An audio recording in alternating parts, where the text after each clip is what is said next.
Sometimes, the worst thing that happens to us becomes the best thing that ever could.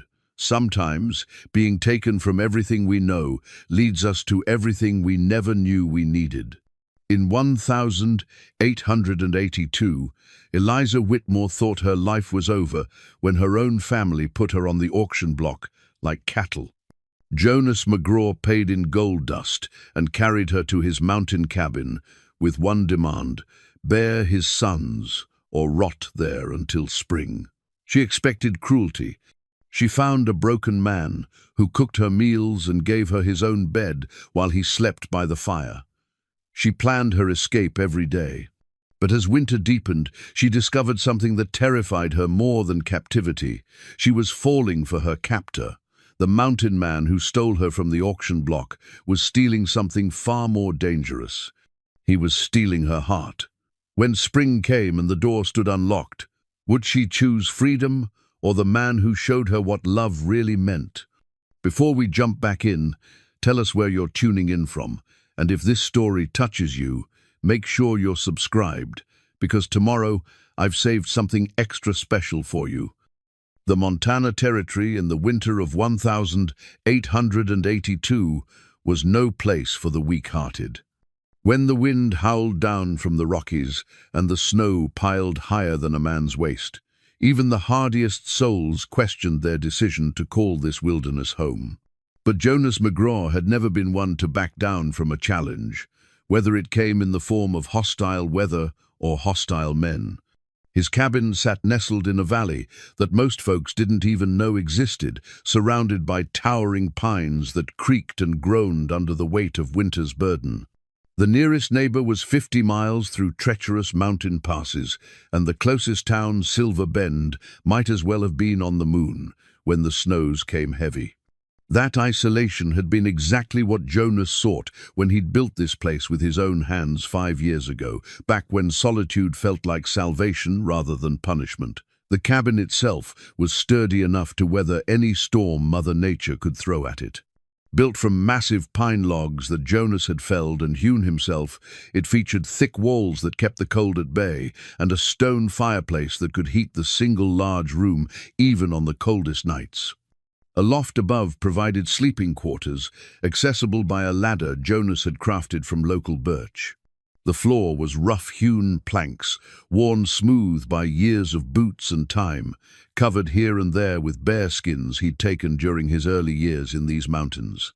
But it was the small touches that revealed the man Jonas had once been, before grief had carved away pieces of his soul like wind-carved stone. A rocking chair sat near the fireplace, its runners worn smooth by countless evenings of gentle motion.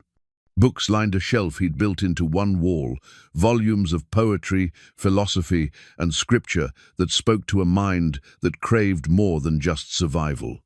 And hanging from a peg near the door was a simple gold wedding band on a leather cord, too small for his massive hands, but too precious to remove from sight. Jonas McGraw, at 38, was a man who commanded attention without seeking it. Standing 6'4" in his bare feet, with shoulders broad enough to frame a barn door, he moved through the world with the quiet confidence of someone who had nothing left to prove to anyone.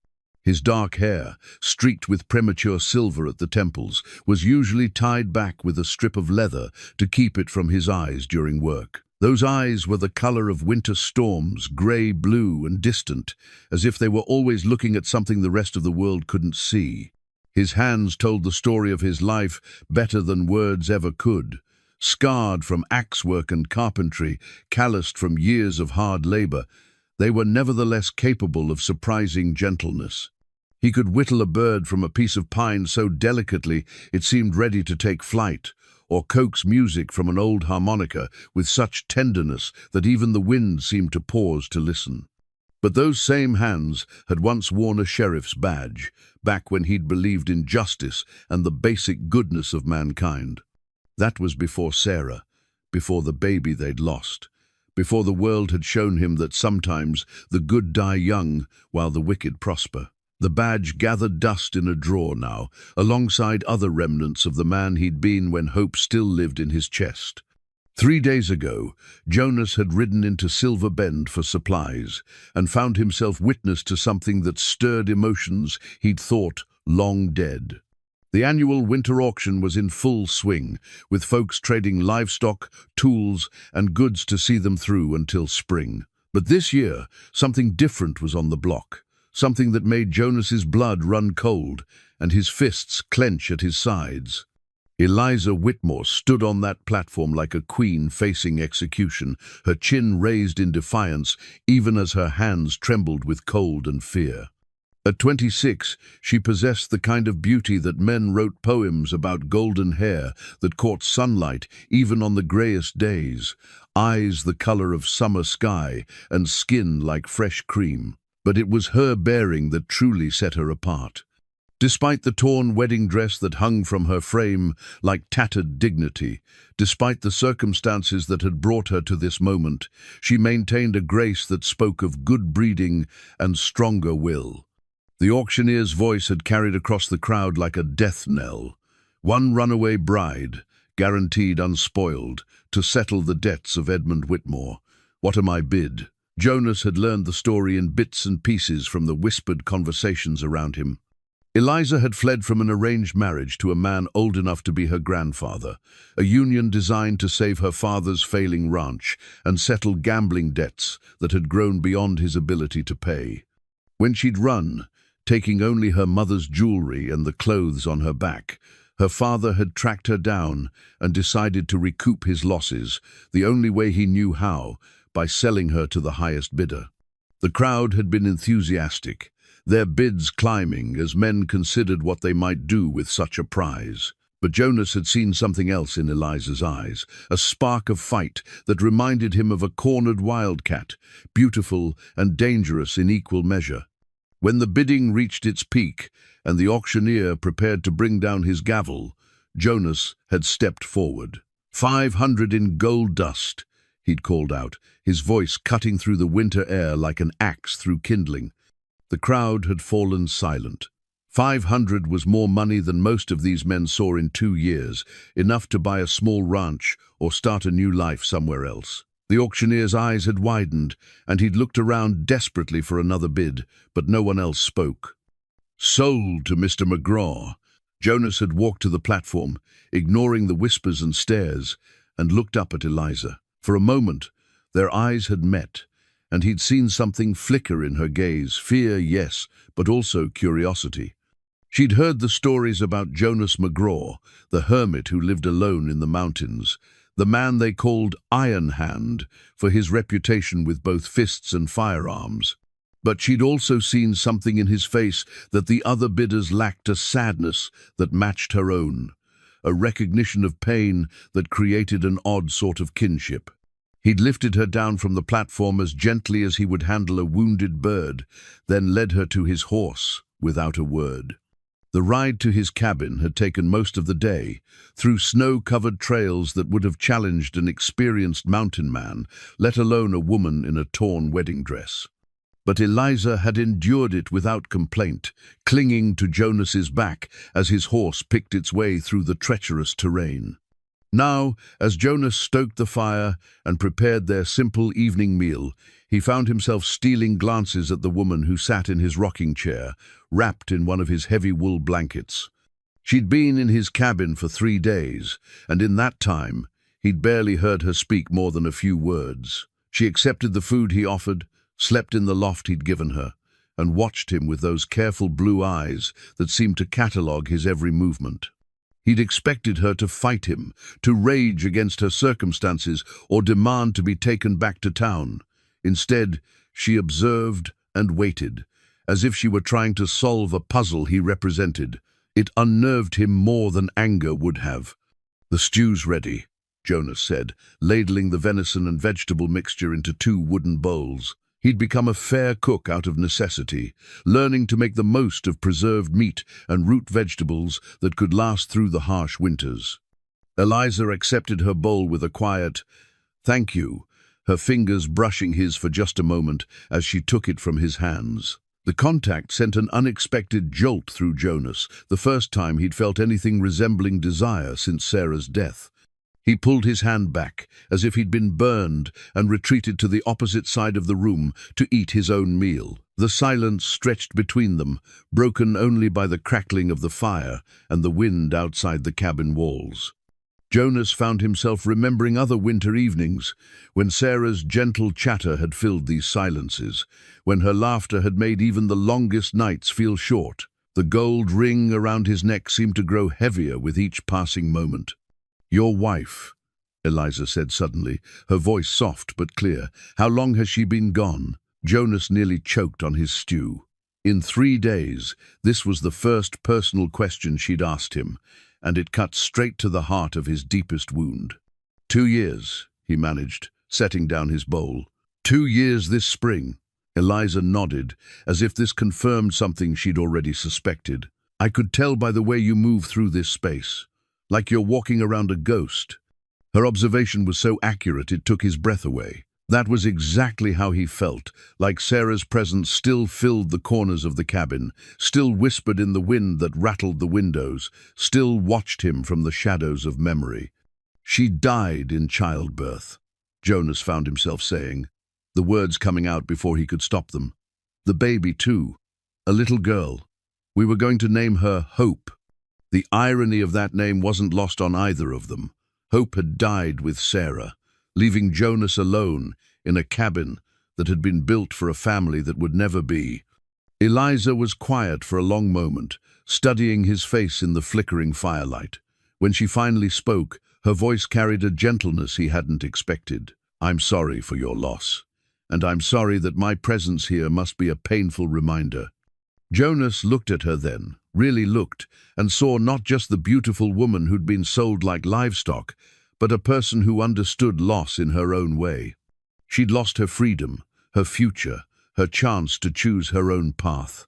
In some ways, they were both prisoners of circumstances beyond their control. "What about you?" Jonas asked. "What did you lose when you ran?" A shadow passed across Eliza's features. Everything and nothing, a life that was never really mine to begin with. A future that would have been a slow death. She set down her bowl and wrapped the blanket more tightly around her shoulders. "Sometimes losing everything is the only way to find out who you really are." The wisdom in her words surprised Jonas. For all her youth and obvious privileged upbringing, Eliza possessed a depth that spoke of someone who'd been forced to grow up quickly. He found himself curious about her story, about the events that had led her to flee from a life of comfort into an uncertain future. As if reading his thoughts, Eliza continued, "My mother died when I was 16. After that, my father started gambling to fill the emptiness. By the time I realized how bad things had gotten, we were months away from losing everything. The marriage to Harrison Blackwood was his solution, my beauty for his money, a transaction that would save the ranch and give him a fresh start." "But you ran," Jonas observed. "I ran," she confirmed. "On my wedding day, with my mother's jewelry sewn into my dress and nothing but hope to sustain me. I made it 3 days before they caught me." She looked down at her hands, which were rougher now than they'd been when she arrived. "I suppose I should thank you for outbidding the others. From what I overheard, their intentions were far less honorable than yours seemed to be." Jonas felt heat rise in his cheeks. The truth was, he wasn't entirely sure what his intentions were. He'd acted on impulse at the auction, driven by some protective instinct he'd thought died with Sarah. The demand he'd made on their first night here, bear his sons or rot in the cabin, had been born of grief and loneliness rather than any real plan. "I haven't," he started, then stopped, unsure how to finish the sentence. "I know," Eliza said simply. "You've been nothing but respectful. You gave me your bed and took the floor. You fed me and clothed me and asked for nothing in return except my presence. It's more kindness than I expected, and more than I probably deserve." "You deserve better than being sold like cattle," Jonas said, his voice rough with emotion. "You deserve the chance to choose your own path." Something shifted in Eliza's expression at his words, a softening that made her even more beautiful in the firelight. "And yet here we both are, neither of us where we planned to be, trying to figure out what comes next." The conversation lapsed into comfortable silence, both of them lost in their own thoughts. Outside, the wind continued its eternal song, and inside, the fire settled into glowing coals that cast dancing shadows on the cabin walls. Jonas found himself studying Eliza's profile as she stared into the flames, noting the determined set of her jaw, the graceful line of her neck, the way the firelight caught in her golden hair. For the first time in 2 years, the cabin didn't feel quite so empty.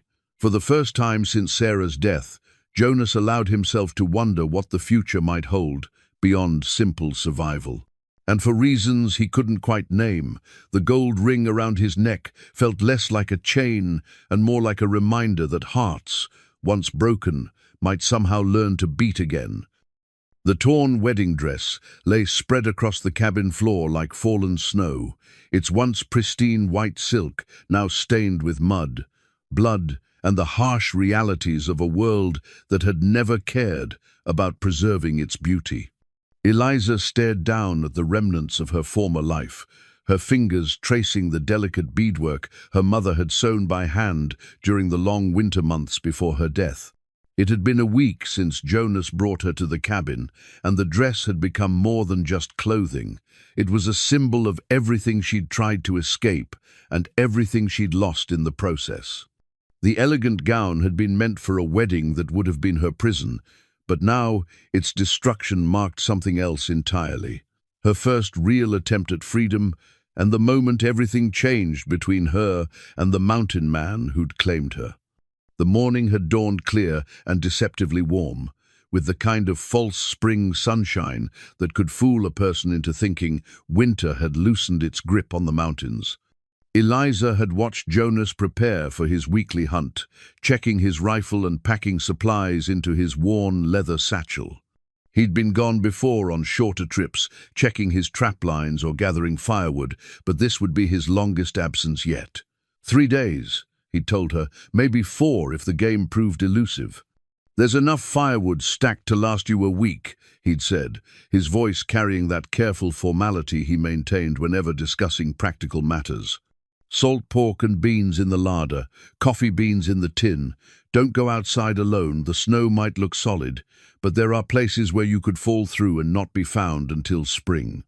Eliza had nodded and given him all the reassurances he'd wanted to hear. Yes, she would stay inside. Yes, she would keep the fire burning. Yes, she would be here when he returned.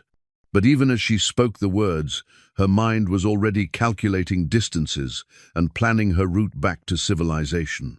She'd waited until his horse's hoofbeats faded into the mountain silence before beginning her preparations. The wedding dress, for all its impracticality, was the warmest clothing she possessed.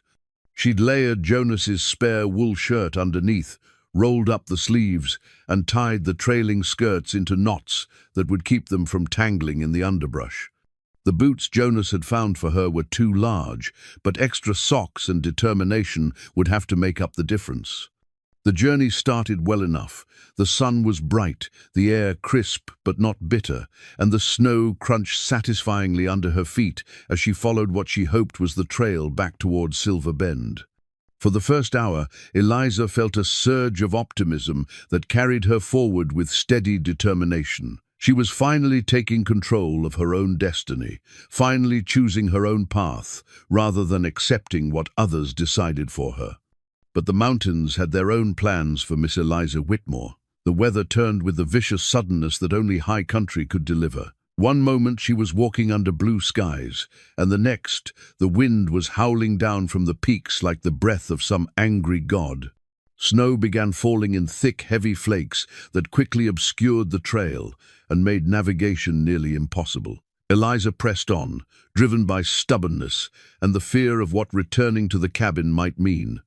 Jonas had been nothing but kind to her, true, but he was still the man who'd bought her like property and made his intentions clear from the first night. "Bear his sons or rot in the cabin," those words echoed in her mind as she struggled through increasingly deep snow.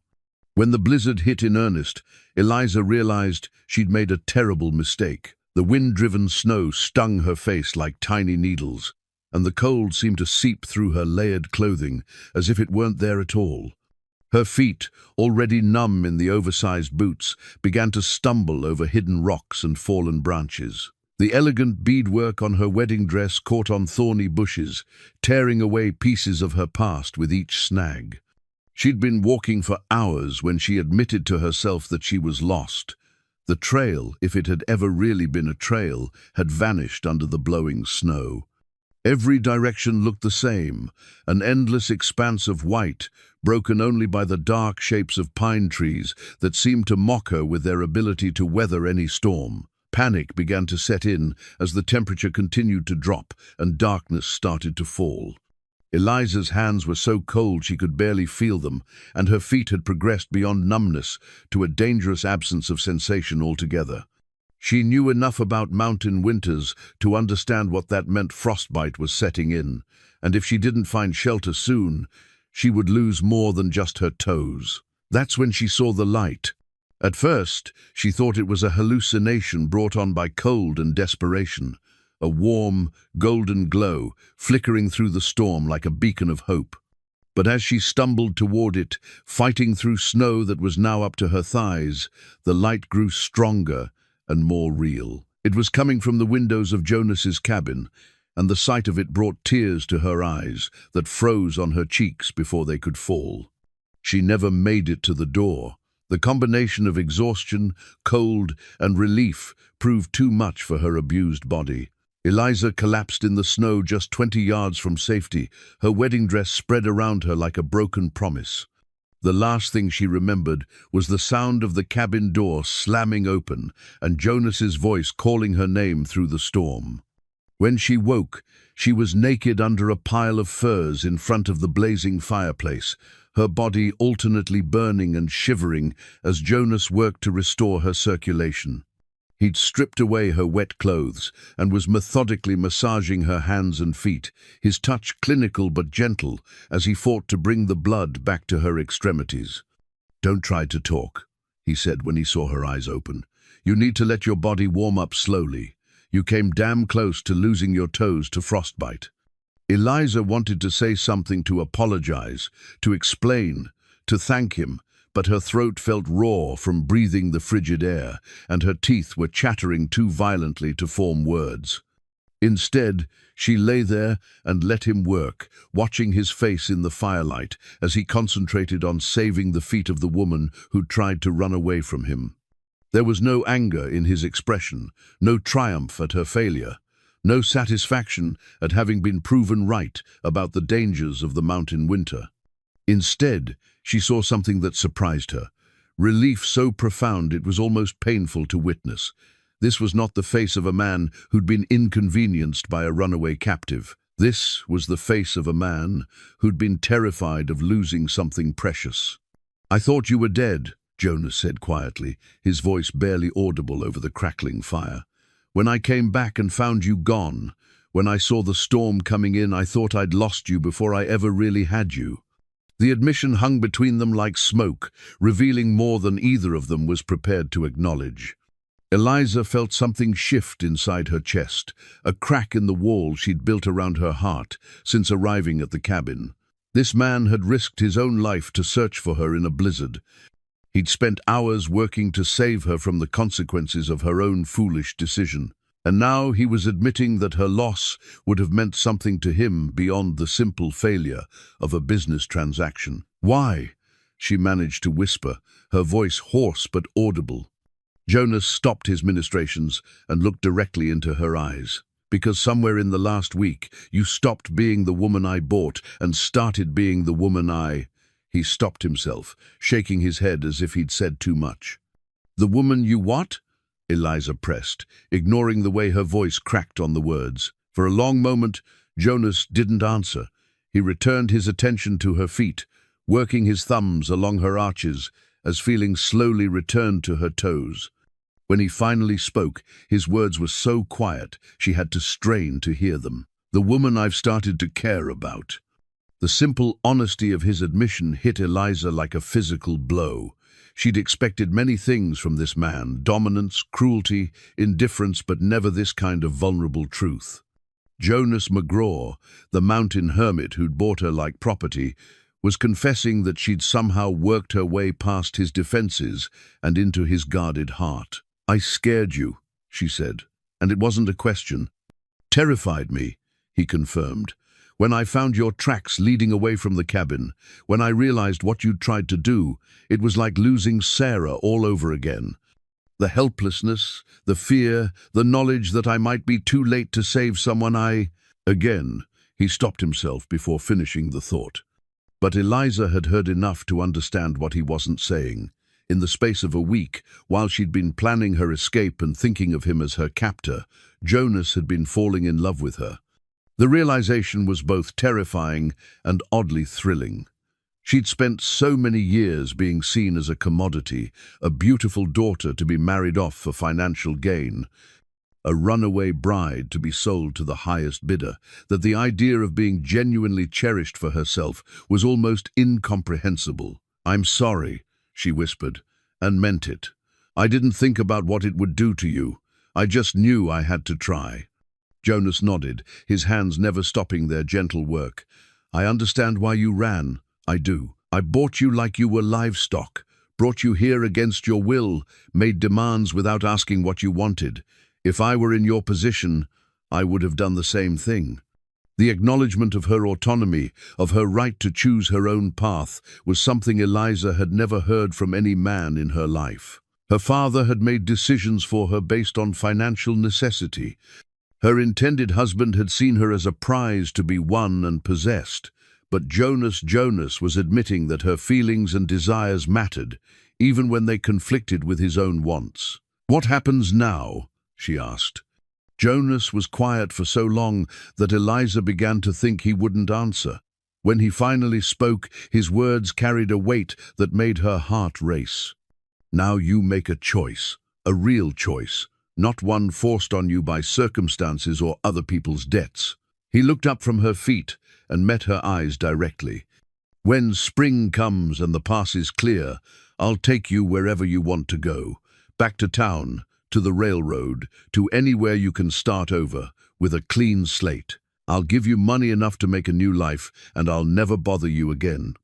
The offer was everything Eliza had thought she wanted: freedom, independence, the chance to forge her own destiny.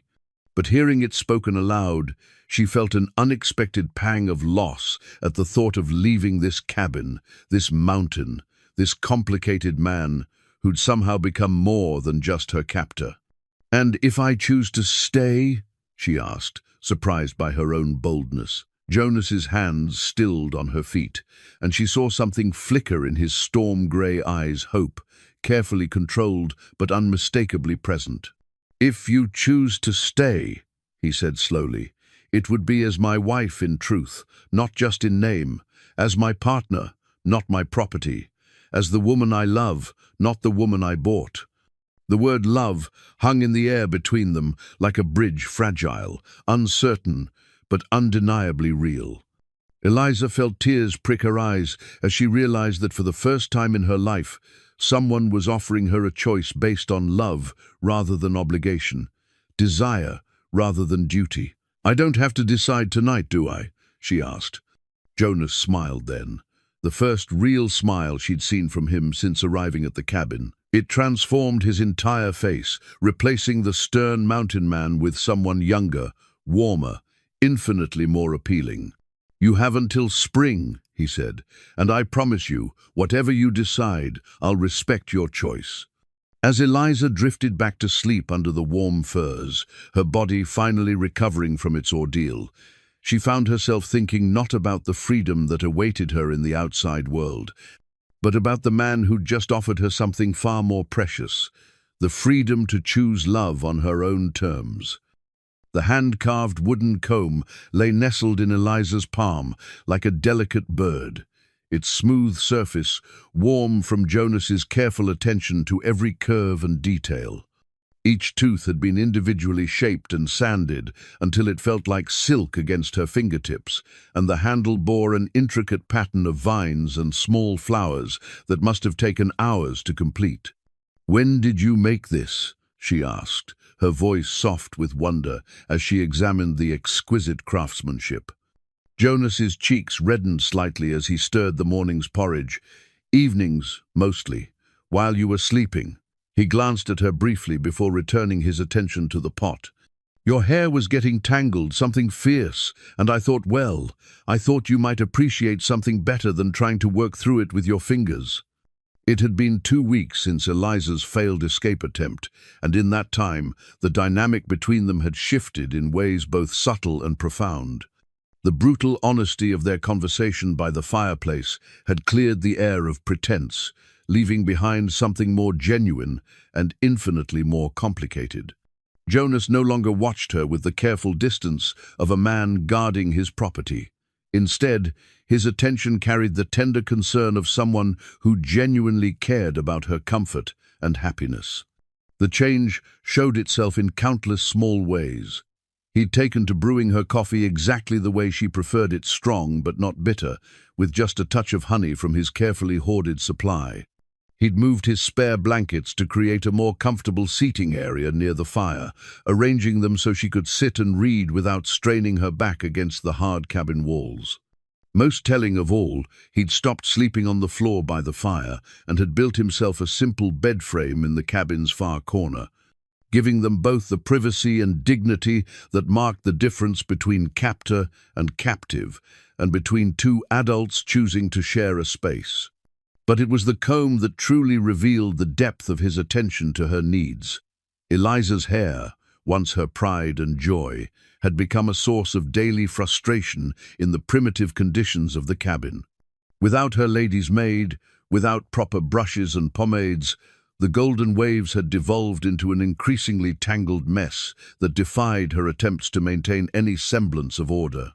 Jonas had noticed, of course. She'd caught him watching as she struggled with the worst of the snarls, his expression pained as if her discomfort caused him physical distress.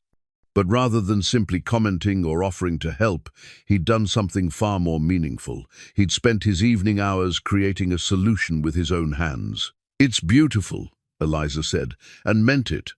The comb was more than just functional. It was a work of art that spoke to hidden depths in the man who'd made it. "I had no idea you were so skilled at carving. My father was a carpenter before he took up farming," Jonas explained, ladling porridge into 2 bowls. "He taught me to work with wood when I was just a boy. Said a man who could create something useful with his hands would never starve, no matter where life took him." There was a wistfulness in his voice that made Eliza suspect there was more to the story, but she'd learned not to push for details about Jonas's past. He shared what he was ready to share, and she was beginning to understand that his reticence came not from coldness, but from old wounds that still ached when exposed to too much scrutiny. Instead, she focused on working the comb through her hair, marveling at how easily it glided through even the worst tangles. "Your father was a wise man. This is finer than anything I own back home."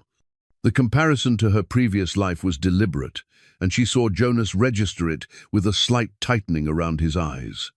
Her past remained a sensitive subject between them, not because he was jealous of her former comfort, but because it highlighted the vast difference in their circumstances and the sacrifices she'd made, willing or not, to be here. "Tell me about your morning routine back home," Jonas said, settling into his chair with his own breakfast. "What was it like to wake up as Miss Eliza Whitmore of the Whitmore Ranch?" The question surprised her. In the weeks since her arrival, Jonas had been careful not to pry into her past, as if he understood that forcing her to relive her former life might make her current situation feel more like exile. But there was genuine curiosity in his voice now, and something else, a desire to understand not just what she'd lost, but who she'd been.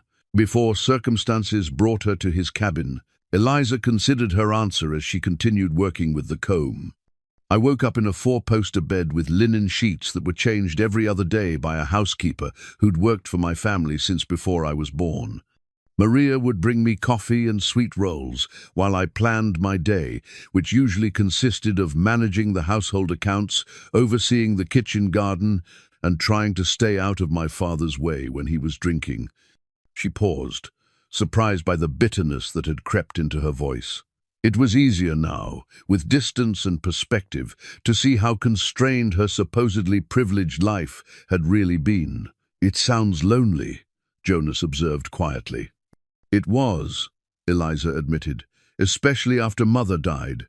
The ranch was falling apart, Father was drowning his grief in whiskey and cards, and I was expected to keep everything running smoothly while pretending I didn't see the creditors at our door or hear the servants whispering about unpaid wages." Jonas set down his spoon and studied her face. "Is that why you didn't fight the marriage arrangement at first? Because you thought it might save the ranch?" The perceptiveness of his question caught Eliza off guard. She'd never spoken to anyone about her complex feelings regarding her engagement to Harrison Blackwood, the way she'd initially accepted it as a necessary sacrifice, the slow, dawning horror as she realized what the marriage would actually entail, the moment she'd finally found the courage to run. "For a while, yes," she said honestly. "I told myself it was noble, that I was sacrificing my happiness for the greater good. It wasn't until I met Harrison, really met him, not just smiled politely at him during Sunday dinners, that I understood what I was actually agreeing to." Jonas's jaw tightened. "What kind of man was he?" Eliza shuddered slightly at the memory. "The kind who saw me as an ornament to display at social functions and a vessel for producing heirs. He made it very clear that my opinions, my desires, my very thoughts were irrelevant to his plans for our marriage. When I tried to suggest that I might like to continue managing some aspects of household affairs after our wedding, he laughed and told me that my pretty little head needn't worry about such things. "That's when you decided to run," Jonas said, "and it wasn't a question. That's when I realized that death might be preferable to the life he was offering me," Eliza corrected. "Running was just the first step. I had no real plan beyond getting as far away as possible and hoping I could figure out how to support myself once I reached civilization." Jonas was quiet for a long moment, his breakfast forgotten as he processed her words. When he finally spoke, his voice carried a rough edge of emotion that made her heart skip. "I'm glad you ran, even if it brought you here under circumstances neither of us would have chosen. I'm glad you had the courage to choose uncertainty over a life that would have slowly killed your spirit." The simple validation meant more to Eliza than she could express. For months, she'd second-guessed her decision to flee, wondering if she was being selfish and dramatic, if she should have found a way to endure marriage to Harrison for the sake of her family's legacy. But Jonas saw her choice for what it really was, an act of self-preservation, a refusal to let others reduce her to a commodity. "What about you?" she asked, eager to shift the focus away from her own painful memories. "What was your life like before?" She gestured around the cabin, not wanting to specifically mention Sarah's death. Jonas's expression grew distant, but not closed off as it had in their earlier conversations. "I was the sheriff in a town called Cedar Falls, about 100 miles north of here. Sarah was the school teacher, the smartest, kindest woman I'd ever met. We had a little house on Elm Street with a garden where she grew more vegetables than 2 people could ever eat. And she'd spend her evenings grading papers while I whittled or read aloud from whatever book had caught her fancy." There was such love and longing in his voice that Eliza felt her throat tighten with sympathy. She could picture it perfectly, a younger Jonas coming home from his rounds to find Sarah waiting with dinner, warming on the stove, and stories about her students' latest adventures and misadventures. "It sounds wonderful," she said softly. "It was," Jonas agreed. "For 5 years, it was everything I'd ever dreamed of having. We were trying for children, planning to add on to the house, talking about the future like it was a sure thing instead of a hope." His hands stilled in his lap, and Eliza saw the familiar pain flicker across his features. "I suppose that was our mistake, assuming we had time." Without thinking, Eliza reached out and covered one of his hands with her own. The gesture was instinctive, born of a desire to offer comfort rather than any calculated attempt at intimacy. But the moment her skin touched his, She felt an electric awareness that had nothing to do with sympathy and everything to do with the complicated feelings that had been growing between them. Jonas looked down at their joined hands with an expression of wonder, as if he couldn't quite believe she'd reached for him voluntarily. His fingers, calloused and scarred from years of hard work, turned palm up to cradle hers with surprising gentleness. "I used to think that was the end of my story," he said quietly. "That I'd had my chance at happiness and lost it, and the best I could hope for was to live out my days without causing anyone else pain." He lifted his eyes to meet hers. "But then a stubborn, brave woman taught me that sometimes endings are really beginnings in disguise." The weight of his words settled between them like snow, soft and transformative, changing the landscape of everything they thought they knew about their situation. Eliza realized that somewhere in the past 2 weeks, she'd stopped thinking of Jonas as the man who'd bought her and started seeing him as the man who'd chosen to save her, to protect her, to care for her in ways that had nothing to do with ownership and everything to do with genuine affection. "Jonas," she began, not sure what she wanted to say, but knowing she needed to acknowledge what was happening between them. But before she could find the words, a sound from outside the cabin made them both freeze, the distant but unmistakable sound of horses approaching through the snow. Jonas was on his feet instantly, his hand moving to the rifle that hung above the fireplace. "Stay here," he commanded, his voice carrying the authority of his former profession. "And stay away from the windows." As Jonas moved toward the door with the fluid grace of a man accustomed to danger, Eliza felt her heart begin to race. Who could be traveling through the mountains in winter?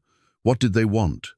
And most importantly, would their arrival destroy the fragile peace she and Jonas had begun to build in their isolated sanctuary? The wooden comb fell from her suddenly nerveless fingers, landing on the cabin floor with a soft thud that sounded like the end of something precious. The pressed wildflower fell from between the pages of Jonas's Bible like a whispered secret, its delicate purple petals still holding traces of color despite the years that had passed since it was picked. Eliza stared down at the fragile blossom where it lay on the cabin floor, her heart constricting as she realized what she'd stumbled upon. The visitors had turned out to be harmless, a traveling minister making his winter rounds to the isolated homesteads, accompanied by his grown son, who served as both guide and protection. They'd stayed for dinner and evening prayers, sharing news from the outside world and bringing a welcome break from the intense solitude that had defined Eliza and Jonas's existence. But now they were gone, continuing their journey to the next settlement, and the cabin felt more isolated than ever. It was while cleaning up after their guests that Eliza had accidentally knocked Jonas's Bible from its place on the shelf. The book had fallen open, and the flower had drifted free like a memory made manifest. She knelt to retrieve it, her fingers trembling as she recognized the significance of what she held. "That's a mountain violet," Jonas said quietly from behind her. "They bloom early in the spring, just when you think winter will never end." Eliza looked up to find him standing in the doorway, his expression unreadable in the flickering firelight. There was no anger in his face at her discovery, but there was a deep sadness that made her chest ache with sympathy. "I'm sorry," she said, rising to her feet with the flower cupped carefully in her palm. "I didn't mean to pry.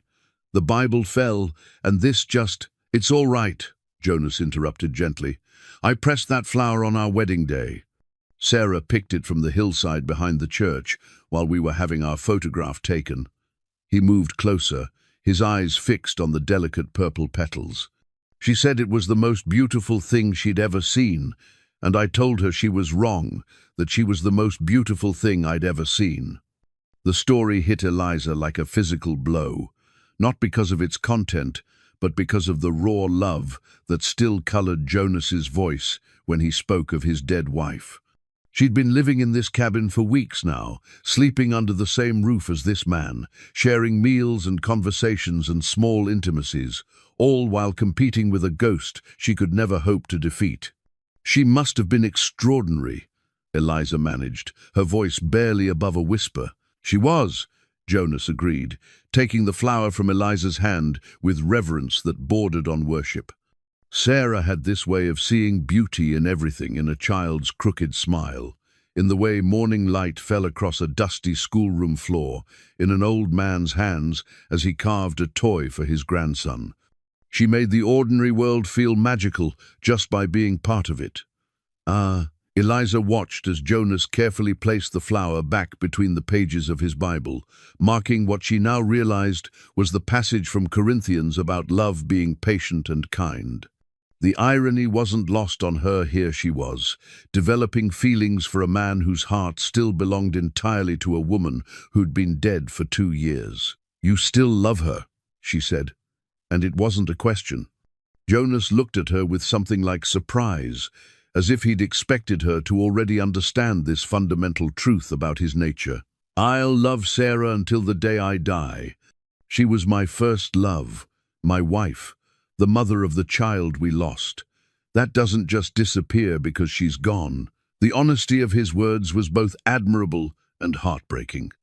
Eliza had been raised on romantic novels that suggested love was a finite resource, that a man could only truly love one woman at a time, and that finding new love required letting go of the old. But Jonas was teaching her that real love was more complicated than fiction suggested, that the human heart was capable of holding multiple truths simultaneously. "I don't expect to replace her," Eliza said carefully, testing the waters of a conversation they'd been dancing around for weeks. "I wouldn't want to, even if I could. But I need to know, is there room in your heart for someone else? Or am I living with a man who's already given away all of himself to a ghost?" Jonas was quiet for so long that Eliza began to think she'd overstepped, pushed too hard into territory he wasn't ready to explore. But when he finally spoke, his words carried a weight of consideration that suggested he'd been wrestling with the same questions. "When Sarah died, I thought love was something that happened once in a lifetime if you were lucky," he said slowly. "I thought the capacity for that kind of feeling died with her, and that anything else would be a pale imitation of what we'd shared." He moved to the window and stared out at the snow-covered landscape. "But these past weeks with you have taught me that the heart is more resilient than I gave it credit for." Eliza held her breath, afraid to move or speak for fear of breaking the spell of his honesty. "What I felt for Sarah was deep and pure and true," Jonas continued. "But what I'm beginning to feel for you is different, not less, just different. It's like comparing the love you have for your childhood home with the love you develop for a place you choose to make your own as an adult. Both are real, both matter, but they serve different purposes in the story of who you become." The analogy was both beautiful and troubling. Eliza wanted to be more than just a new chapter in Jonas's story. She wanted to be a central character, not a footnote to his great love with Sarah. But she was beginning to understand that love, real love, wasn't about erasing the past or pretending that previous relationships hadn't shaped the people they'd become. "Show me," she said impulsively. "Show me the rest of her things. I want to understand who she was, what she meant to you. I can't compete with a mystery." Jonas turned from the window, his expression startled. "Eliza, I don't think—" "Please," she interrupted.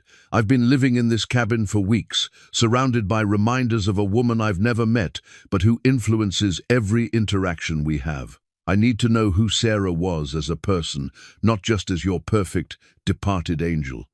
For a moment, Jonas looked as if he might refuse. But then something shifted in his expression, a recognition, perhaps, that Eliza's request came from strength rather than weakness, from a desire to understand rather than to judge. "All right," he said quietly, "but understand this isn't about comparison. Sarah was who she was, and you are who you are. Different women, different strengths, different ways of moving through the world." He led her to a wooden chest tucked beneath the window, its surface worn smooth by years of handling. With careful reverence, Jonas lifted the lid to reveal a treasure trove of memories, letters tied with ribbon, a few daguerreotype photographs, a sampler embroidered with Bible verses, and various small personal items that spoke to a life lived with intention and love. Jonas picked up one of the photographs, its sepia tones faded but still clear enough to show a young woman with kind eyes and a gentle smile. Sarah had been pretty in a wholesome, uncomplicated way, the sort of beauty that came from contentment and inner peace rather than dramatic features or exotic coloring. "She looks exactly as I imagined," Eliza said honestly. "Kind and intelligent and completely devoted to you." "She was all of those things," Jonas agreed. "But she was also stubborn as a mule when she believed in something, and she had a terrible habit of adopting every stray animal that wandered into her path. Our house was constantly full of injured birds and orphaned kittens and dogs that no one else wanted." The detail made Eliza smile despite herself. It was easier to think of Sarah as a real person with quirks and flaws, rather than as the perfect saint she'd been building up in her imagination. Jonas showed her more photographs, shared stories about Sarah's teaching methods and her terrible cooking, and her habit of reading aloud to him from the newspaper, even when he was clearly not listening. With each anecdote, Sarah became more human and, paradoxically, less threatening. This was a woman Jonas had loved deeply, but she was also a woman who had lived and died and been laid to rest. She was not Eliza's competition, she was simply part of Jonas's history. "What about the baby?" Eliza asked gently, noticing a tiny white dress among the mementos. Jonas's face tightened with old pain. "We never got to meet her properly. Sarah carried her for 7 months before." He stopped, unable to finish the sentence. "We buried them together in the cemetery behind the church in Cedar Falls. I visit their graves every year on the anniversary." The image of Jonas making that pilgrimage, of him standing alone over the graves of his wife and child, broke something open in Eliza's chest. She understood now why he'd retreated to this isolated cabin, why he'd sworn off human connection, why her presence in his life represented such a fundamental challenge to the walls he'd built around his wounded heart. "I'm not trying to replace them," she said softly. "I couldn't, even if I wanted to. But Jonas, they're gone, and you're still here. Sarah wouldn't want you to spend the rest of your life alone, mourning what you lost, instead of celebrating what you might still find." Jonas looked at her then with an expression she'd never seen before, surprise, gratitude, and something that might have been the beginning of hope. "How did you become so wise?" he asked. Eliza thought of her own losses, her mother's death, her father's decline, the destruction of everything she'd thought her future would hold. Loss teaches wisdom if you let it. The question is whether you use that wisdom to build walls or bridges. As if drawn by some invisible force, Jonas reached out and touched her face, his calloused fingers tracing the line of her cheek with infinite gentleness. The gesture was tender rather than passionate, but it sent heat racing through Eliza's veins nonetheless. "I think," Jonas said slowly, "that I'm ready to start building bridges." The admission hung between them like a promise, fragile but full of possibility. Eliza felt her heart begin to race as she recognized the significance of the moment. This was Jonas choosing to step out of the shadow of his grief and into the uncertain light of a new beginning. "I'd like that," she whispered, her voice barely audible over the crackling of the fire. Jonas's thumb brushed across her lower lip, and Eliza felt herself lean into the touch, despite every rational thought that told her to be cautious.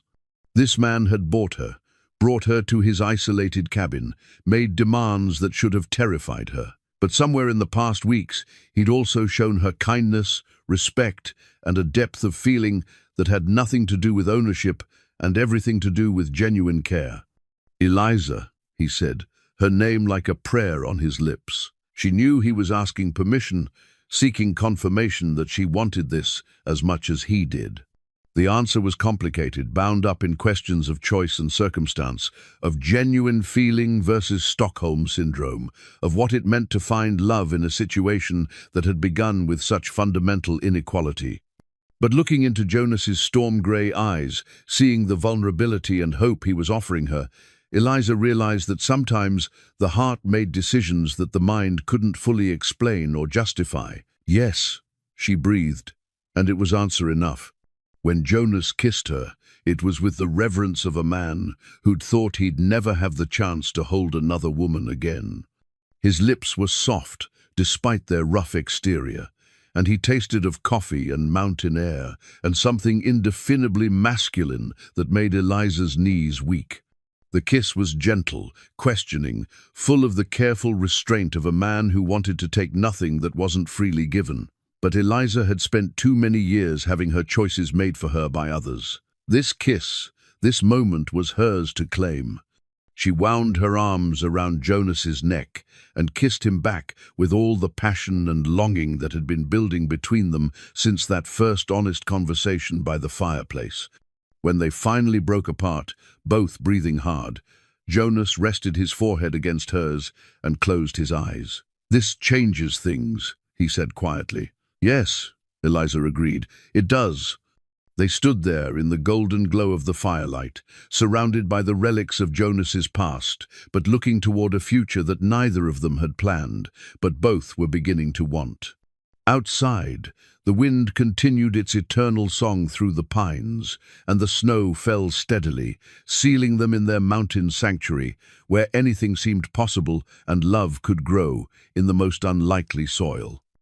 The half-finished baby cradle sat hidden in the cabin's loft, like a shrine to broken dreams, its smooth wooden rails and carefully carved spindles speaking to hours of hopeful labor that would never see completion.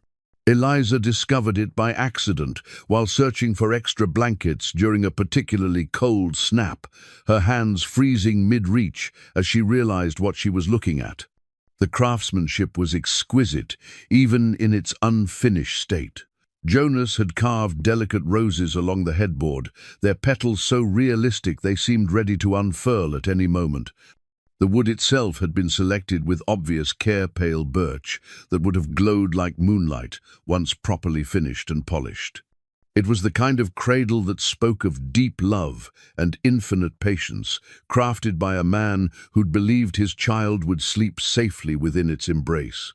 Eliza sank to her knees beside the cradle, her throat tight with emotion as she traced the carved roses with trembling fingers. This wasn't just furniture, this was the physical manifestation of Jonas's dreams for the future he'd planned with Sarah. Every smooth curve, every careful joint spoke to his vision of a family that would fill this isolated cabin with laughter and love. "I wondered when you'd find that." Jonas's voice from the ladder opening made Eliza startle, but there was no anger in his tone, only a deep weariness that spoke to old pain reluctantly revisited. "I'm sorry," Eliza said, starting to rise. "I was just looking for blankets, and I—" "Don't apologize," Jonas interrupted, climbing the rest of the way into the loft. "It's not a secret, just something I haven't been able to look at for a long time." He moved to sit beside her on the rough wooden floor, his large frame seeming oddly diminished in the cramped space beneath the slanted roof. They sat in silence for a moment, both staring at the cradle that had become a monument to loss. Eliza could feel the weight of Jonas's grief pressing down on them like the low ceiling above their heads. "I started it the day Sarah told me she was with child," Jonas said finally. "She was so excited. She'd been planning the nursery since our wedding day, talking about what we'd name the baby, whether it would have her green eyes or my stubborn chin." His voice carried a mixture of love and pain that made Eliza's heart ache. "I wanted to give her something special, something that would last for generations." Eliza could picture it perfectly, a younger Jonas, full of hope and anticipation, spending his evenings in this loft while Sarah read or sewed downstairs. The sound of his tools, a gentle counterpoint to their quiet domestic happiness. "It's beautiful," she said softly. "Even unfinished, it's the most beautiful thing I've ever seen." Jonas glanced at her with surprise. "How can you say that?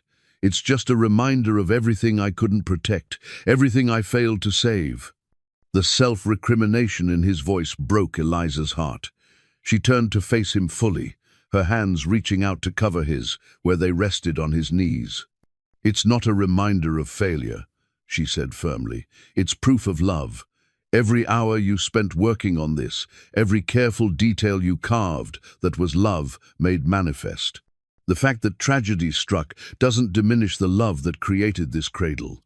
If anything, it makes it more precious." Jonas looked at her as if she'd spoken in a foreign language. "But it will never be used. No child will ever sleep in it. It's just empty." "It doesn't have to stay empty," Eliza said quietly, the words coming out before she could stop them. The silence that followed was so profound that Eliza could hear her own heartbeat thundering in her ears. She'd spoken without thinking, revealing hopes and desires she'd barely acknowledged to herself. But now that the words were out, she found she didn't want to take them back. Jonas stared at her with an expression of stunned disbelief. "Eliza, what are you saying?" She took a deep breath, summoning courage she didn't know she possessed. "I'm saying that maybe this cradle doesn't have to be a monument to the past. Maybe it could be a promise for the future." The hope that flickered in Jonas's eyes was almost painful to witness. "You would want that, children, here with me, in this isolated place so far from everything you've known?" Eliza thought of her former life, the grand house that had been falling apart around them, the social obligations that had felt more like shackles than privileges, the marriage that would have trapped her with a man who saw her as property rather than partner. Then she looked around the loft, where she sat with Jonas, crude and simple but filled with the evidence of his love and care. "This cabin has more love in its walls than the Whitmore mansion ever did," she said honestly, "and you've shown me what it means to be valued for who I am rather than what I represent. If we're talking about futures and possibilities, then yes, I want that future to include children who will know they're wanted and cherished from the moment they draw breath."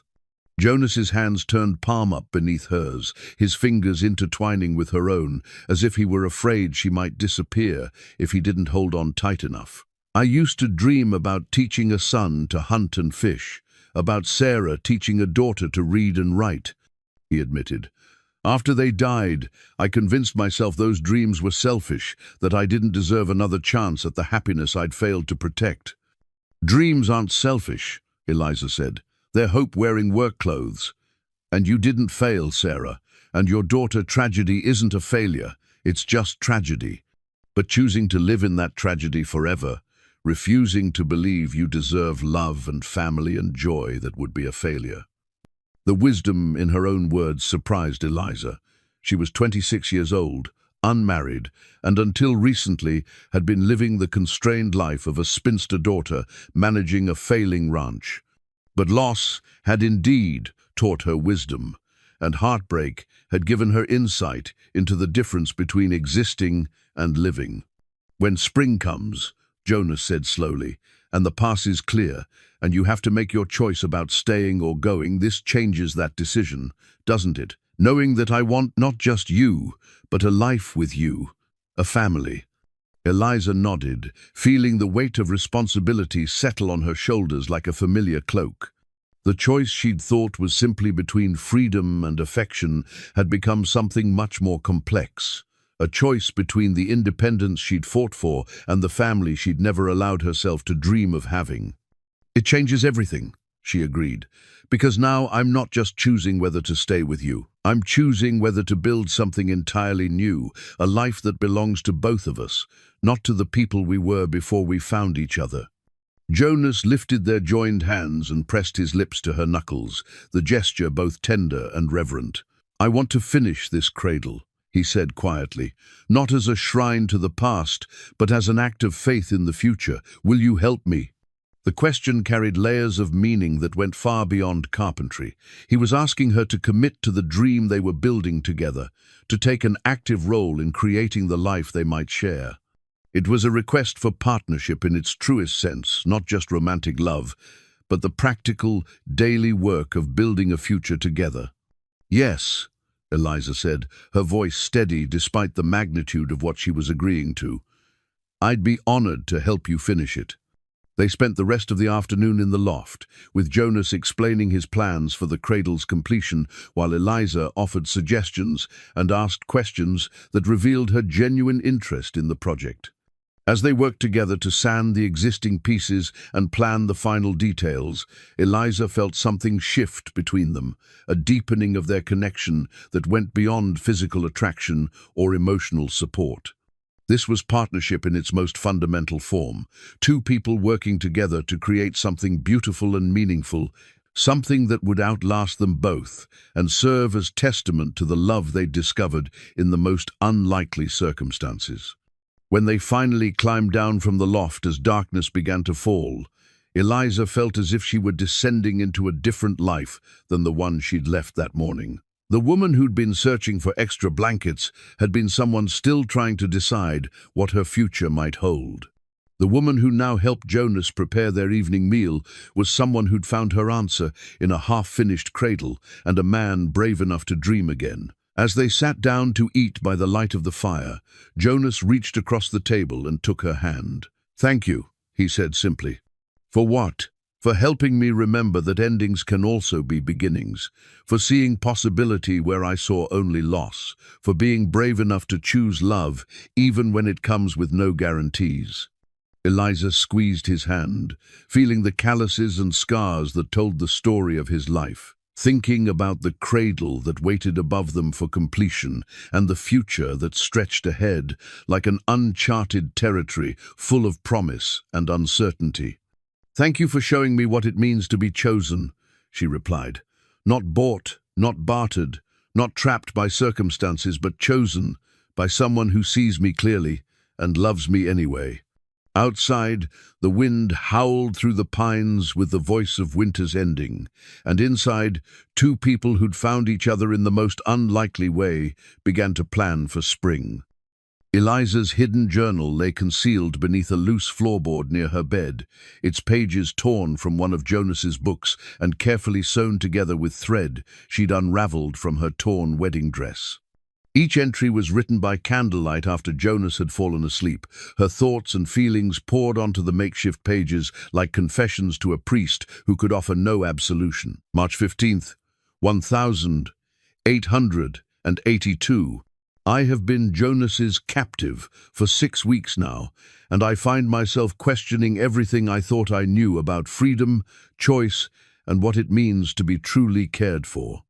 Today, he spent 3 hours teaching me to identify animal tracks in the snow, not because I need this knowledge for survival, but because I expressed curiosity about the creatures that share this mountain with us. Harrison Blackwood never once asked what I was curious about. March 20th, 1882. We worked on the cradle together again today. My hands are becoming skilled with the sandpaper, and Jonas says I have a natural feel for the wood.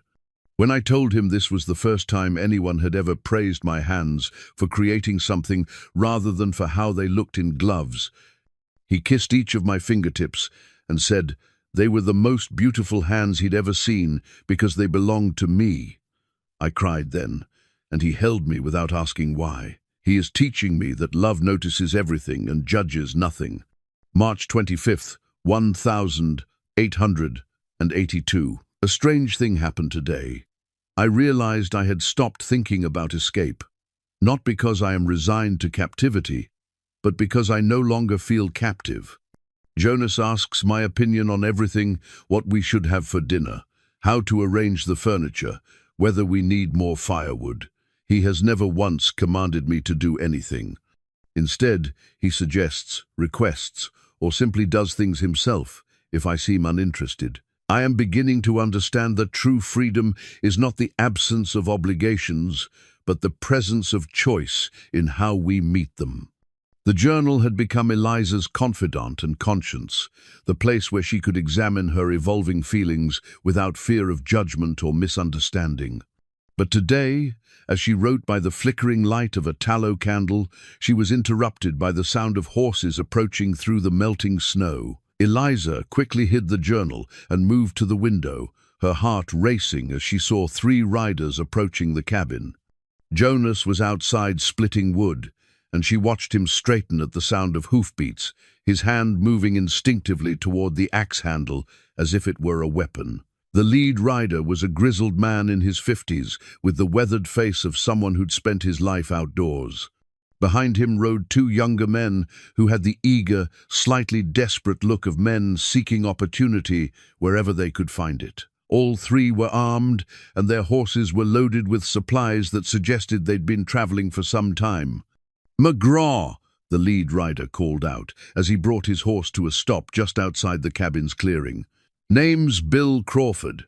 I'm a trader, heading down to Silver Bend for the spring market. Thought you might be interested in doing some business." Jonas set down his axe but kept it within easy reach. "What kind of business?" Crawford's eyes moved past Jonas to the cabin windows, and Eliza instinctively stepped back from view. There was something calculating in the man's gaze that made her skin crawl. "Well, now, that depends on what you've got to trade," Crawford said with a smile that didn't reach his eyes. "I deal in all manner of goods, furs, gold dust, livestock." His pause was deliberate. "Sometimes more exotic merchandise, if you catch my meaning." Eliza felt her blood turn to ice. This man knew about her, knew that Jonas had bought her at the auction. The way he was looking at the cabin, the careful way he spoke, he was here to make an offer. "I'm not sure I do catch your meaning," Jonas said, his voice carrying a dangerous edge that Eliza had never heard before. Crawford chuckled, but there was no humor in the sound. "Come now, McGraw. Word travels, even in these mountains. Everyone in Silver Bend knows you bought yourself a pretty little bride at the winter auction. Some folks are wondering if you might be willing to part with her for the right price." The silence that followed was so charged with tension that Eliza could feel it through the cabin walls. When Jonas finally spoke, his voice was deadly quiet.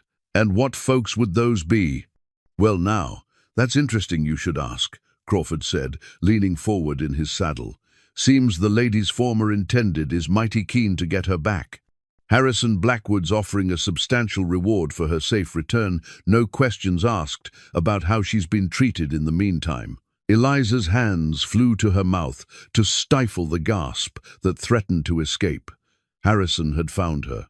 Somehow, despite the isolation of the mountains and the distance she'd traveled, her former fiancé had tracked her down. The life she'd fled was reaching out to drag her back into captivity of a very different sort. "Is that so?" Jonas said, his tone deceptively mild. $500, Crawford continued. "Gold, not dust. Enough to set a man up for life, especially a man living alone in these mountains with winter ending and supplies running low." It was exactly what Jonas had paid for her at the auction. Harrison was offering to buy her back for the same price, as if she were livestock that could be traded from one owner to another without regard for her wishes or well-being. Eliza held her breath, waiting for Jonas's response. This was the test she'd been dreading, without realizing it, the moment when Jonas would have to choose between his feelings for her and a substantial financial gain. $500 was more money than most people saw in several years. It would be enough to make his isolated life comfortable for decades to come. "Well," Jonas said slowly, "that is quite an offer." Eliza's heart sank. The careful way he spoke, the pause before responding, was he actually considering it? Had she misjudged him so completely? Had all his talk of choice and partnership been just another form of manipulation? "I thought you might see it that way," Crawford said, his smile growing more confident. "A practical man knows when to cut his losses and take a profit. The woman's been well used, I'm sure, but Blackwood doesn't seem to mind. Says a few months in the wilderness will have taught her proper obedience." The crude words hit Eliza like physical blows. Harrison thought of her ordeal as a lesson in submission, a way to break her spirit and make her more manageable as a wife. The idea that he would take her back, knowing she'd been with another man, seeing her imagined suffering as a benefit rather than a tragedy, made her stomach turn with revulsion. But it was Jonas's response that would determine her fate. "Mr. Crawford," Jonas said, his voice carrying a new quality that made even Eliza shiver, I believe you've misunderstood something fundamental about my situation. How's that? The woman you're referring to isn't my property to sell. She's my wife, and she's here by her own choice. So, you can take your offer and Mr. Blackwood's money and ride back down this mountain before I decide you've overstayed your welcome. The relief that flooded through Eliza was so intense it left her dizzy. Jonas had called her his wife, not his purchase, not his captive, but his wife. More importantly, he'd said she was here by choice, acknowledging her agency in a way that Harrison Blackwood never would. Crawford's friendly demeanor evaporated like smoke. Now, McGraw, let's not be hasty. 500 is a lot of money to turn down for a woman you can replace easily enough come spring. The lady isn't replaceable, Jonas said flatly, and she's not for sale at any price. I suggest you move along before this conversation becomes unpleasant. One of Crawford's companions leaned forward in his saddle. Maybe we should ask the woman herself what she wants. Could be she's ready to go home to civilization instead of staying trapped up here with a mountain hermit. It was the opening Eliza had been waiting for. Before Jonas could respond, she stepped out of the cabin and into the afternoon sunlight, her chin raised in the same defiant gesture that had marked her bearing on the auction platform weeks ago. "You're welcome to ask," she said clearly, her voice carrying across the clearing with surprising strength. "But I can save you the trouble of waiting for an answer." All three men turned to look at her, and Eliza felt the weight of their appraisal like hands on her skin. She was no longer the well-dressed lady who'd fled her wedding in silk and pearls.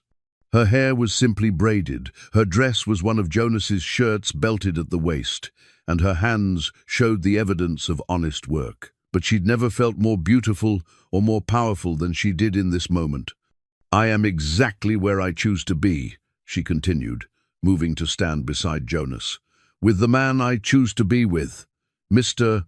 Crawford. You can tell Harrison Blackwood that I would rather spend the rest of my life in these mountains than one day as his wife. My answer is no, and it will always be no."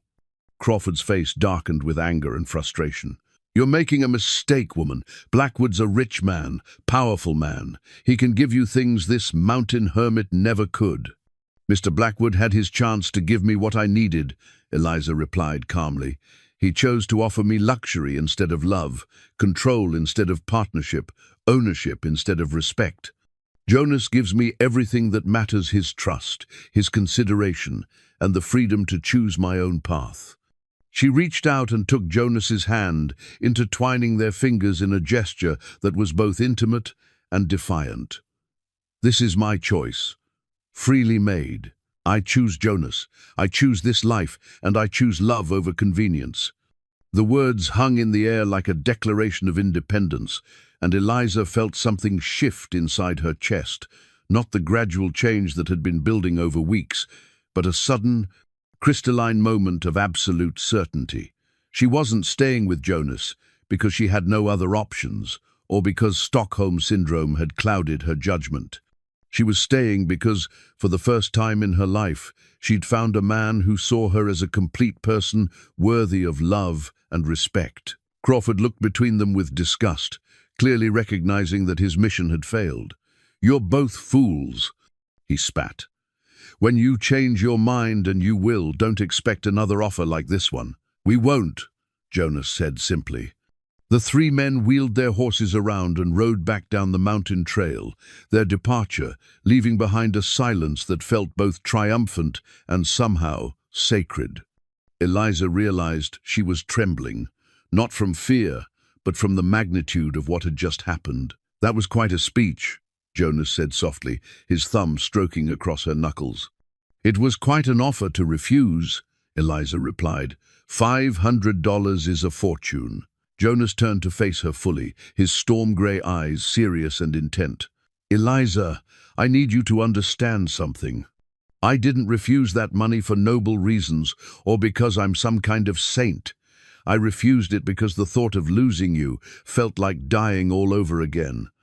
You've become necessary to me in ways I never expected, and I would choose poverty with you over wealth, without you every day for the rest of my life." The raw honesty of his admission took Eliza's breath away.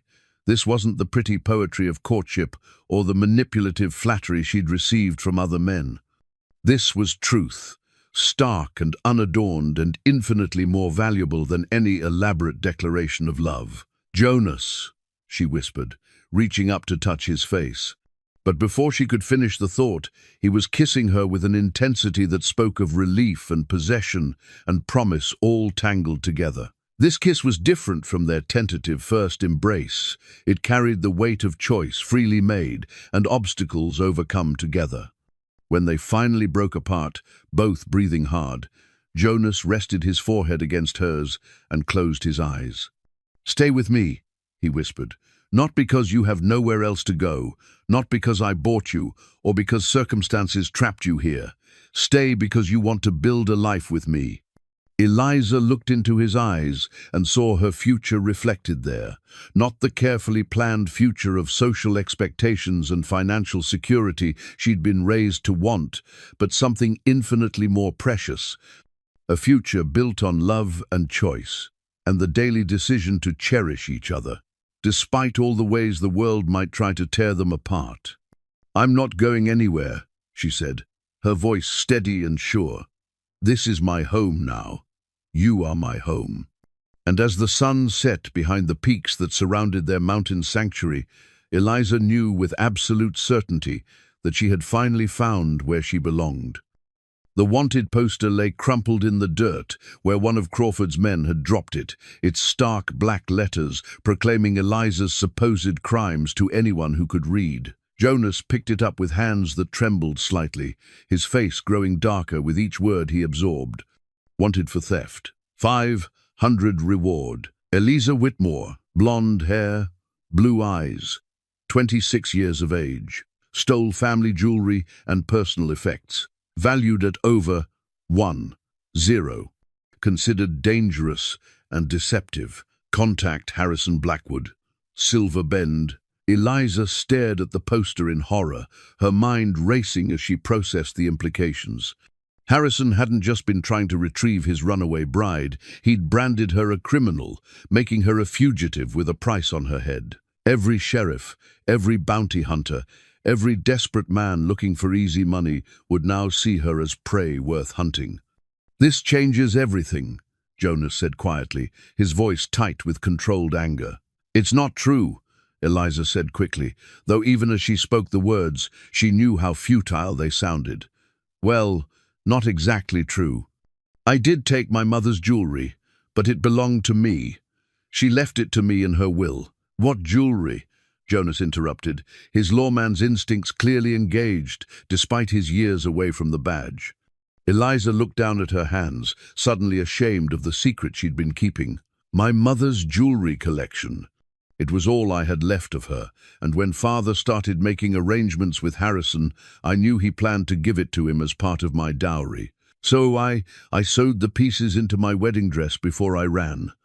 Jonas was quiet for a long moment, studying the poster with the careful attention of someone who'd spent years dealing with legal documents and criminal accusations. When he finally looked up at her, his expression was grave. "How much jewelry are we talking about?" "A pearl necklace that belonged to my grandmother, matching earrings, a ruby brooch, and my mother's wedding ring," Eliza admitted. "Harrison claimed they were worth $1,000, but I think he was exaggerating to make the theft charge more serious. Even if he was, 500 would still make it grand theft in most territories," Jonas said grimly. "And with a bounty this size, every desperate man between here and California will be looking for you." The reality of their situation began to sink in for Eliza. She wasn't just a runaway bride anymore. She was a wanted criminal with a substantial price on her head. Every stranger who approached their cabin, every traveler on the mountain roads, could be someone looking to collect Harrison's reward. "We have to leave," she said, panic starting to creep into her voice. "We have to pack up and go somewhere. They'll never find us." But Jonas was shaking his head before she'd finished speaking. "Running won't solve this. That poster will follow you wherever you go, and there'll always be someone willing to turn you in for $500. He folded the paper carefully and tucked it into his shirt pocket. The only way to fix this is to prove the theft charge is false. How? Harrison has influence, money, connections. Who's going to believe the word of a runaway bride against a respected businessman? Jonas was quiet for so long that Eliza began to think he didn't have an answer. But when he finally spoke, his words carried a weight of determination that reminded her of the man he'd been before. Grief drove him into isolation. "There's something I haven't told you about my past," he said slowly. "Something I thought I'd left behind when I came to these mountains." Eliza felt her heart begin to race. After months of gradual revelations about Jonas's history, she'd thought she knew all his secrets. But the serious tone of his voice suggested she was about to learn something that would change her understanding of the man she'd fallen in love with. "Before I was sheriff in Cedar Falls," Jonas continued, "I worked for the Federal Marshal's Service. I spent 5 years tracking down criminals, corrupt officials, and men who thought their money and influence put them above the law." He met her eyes directly. "I was good at it. Very good." The admission hung between them like smoke from a gun barrel. Eliza stared at Jonas, trying to reconcile this new information with the gentle man who'd carved her a comb and taught her to identify bird tracks in the snow. "You were a federal marshal?" she whispered. "For 5 years, before I met Sarah and decided I wanted a quieter life," Jonas confirmed. "I specialized in cases involving corruption and abuse of power, men like Harrison Blackwood who use their wealth and position to hurt people weaker than themselves." "But you gave it up," Eliza said, still trying to process this revelation. "I thought I had," Jonas agreed. "But looking at this poster, reading these lies about you, it's reminding me why I became a lawman in the first place. Some men need to be stopped, and sometimes the only way to stop them is to drag their crimes into the light where everyone can see them." Eliza felt a spark of hope kindle in her chest. "You think you can prove Harrison is lying?" "I know I can," Jonas said with quiet confidence. "Men like Blackwood don't limit themselves to one victim or one crime. If he's willing to frame you for theft, he's done worse things to other people. I just need to find the evidence." The transformation in Jonas was remarkable to witness. The grieving hermit who'd bought her at auction was gone, replaced by someone who moved with purpose and spoke with the authority of a man accustomed to bringing justice to places where it had been absent. "What do you need me to do?" Eliza asked. Jonas smiled at her, and for the first time since finding the poster, Eliza saw hope in his expression. "I need you to tell me everything you know about Harrison Blackwood. His business dealings, his associates, his habits, anything that might give me a starting point for investigation." They spent the rest of the evening by the fire, with Eliza recounting everything she could remember about her former fiancé. She told Jonas about Harrison's various business ventures, his tendency to prey on desperate families with more land than money, and his reputation for being ruthless in his dealings, but careful to stay just within the bounds of legality. "He has a particular interest in families facing financial ruin," Eliza explained. "He offers to buy their property for far less than it's worth, but he presents it as a favor, helping them avoid complete bankruptcy. Then he turns around and sells the land to mining companies or railroad interests for 10 times what he paid." Jonas took notes as she spoke, his handwriting neat and precise, despite the years since he'd last compiled an investigative report. Eliza could see his mind working, making connections and identifying patterns that would have been invisible to someone without his experience. "What about the local law?" Jonas asked. "Sheriff, judge, anyone else who might be in his pocket?" Eliza thought carefully before answering. "Sheriff Morrison has been in office for 12 years, and he's never once ruled against Harrison in any dispute. Judge Henderson handles most of the property transactions, and his wife is Harrison's cousin. I don't know if they're corrupt or just influenced, but they certainly don't seem interested in challenging Harrison's version of events. Corruption or influence, the result is the same," Jonas said grimly. "But federal crimes trump local jurisdiction. If I can prove Blackwood is engaged in mail fraud, tax evasion, or conspiracy to defraud, I can bring in federal marshals who won't be swayed by local politics. The plan that emerged from their discussion was both simple and dangerous. Jonas would return to his old profession temporarily, using his federal credentials to investigate Harrison Blackwood's business dealings. Meanwhile, Eliza would remain hidden at the cabin, safe from bounty hunters, but also unable to help directly with the investigation. "I don't like leaving you alone," Jonas admitted as they prepared for bed, "especially not with this bounty hanging over your head." "I'll be careful," Eliza promised, "and I'll be here when you get back." Jonas pulled her into his arms, holding her close, as if he could protect her from the world through sheer force of will. "This isn't how I wanted our life together to begin," he said softly, "with you hiding in the mountains while I chase down criminals. This isn't how either of us expected our lives to go," Eliza replied, thinking of all the twists and turns that had brought them to this moment. "But we'll face it together, just like we've faced everything else." As they lay in their separate beds that night, Jonas on his simple frame in the corner, Eliza in the loft above, both knew that their peaceful isolation was about to end. The wanted poster had shattered their mountain sanctuary, forcing them back into a world of law and justice, and men who would use any weapon to maintain their power. But for the first time since Crawford's visit, Eliza felt something stronger than fear. She felt the fierce satisfaction of knowing that Harrison Blackwood had finally chosen the wrong victim. He'd expected a broken, compliant woman, grateful to be rescued from her ordeal in the wilderness. Instead, he was about to face a federal marshal with years of experience, bringing down men just like him, and a woman who'd found her courage in the last place anyone would think to look for it.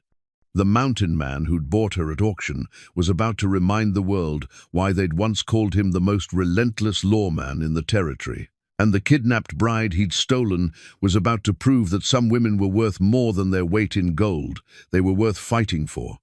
As sleep finally claimed them both, the wanted poster lay on the table between them like a declaration of war. But for the first time since finding it, neither Jonas nor Eliza was afraid of the battle to come.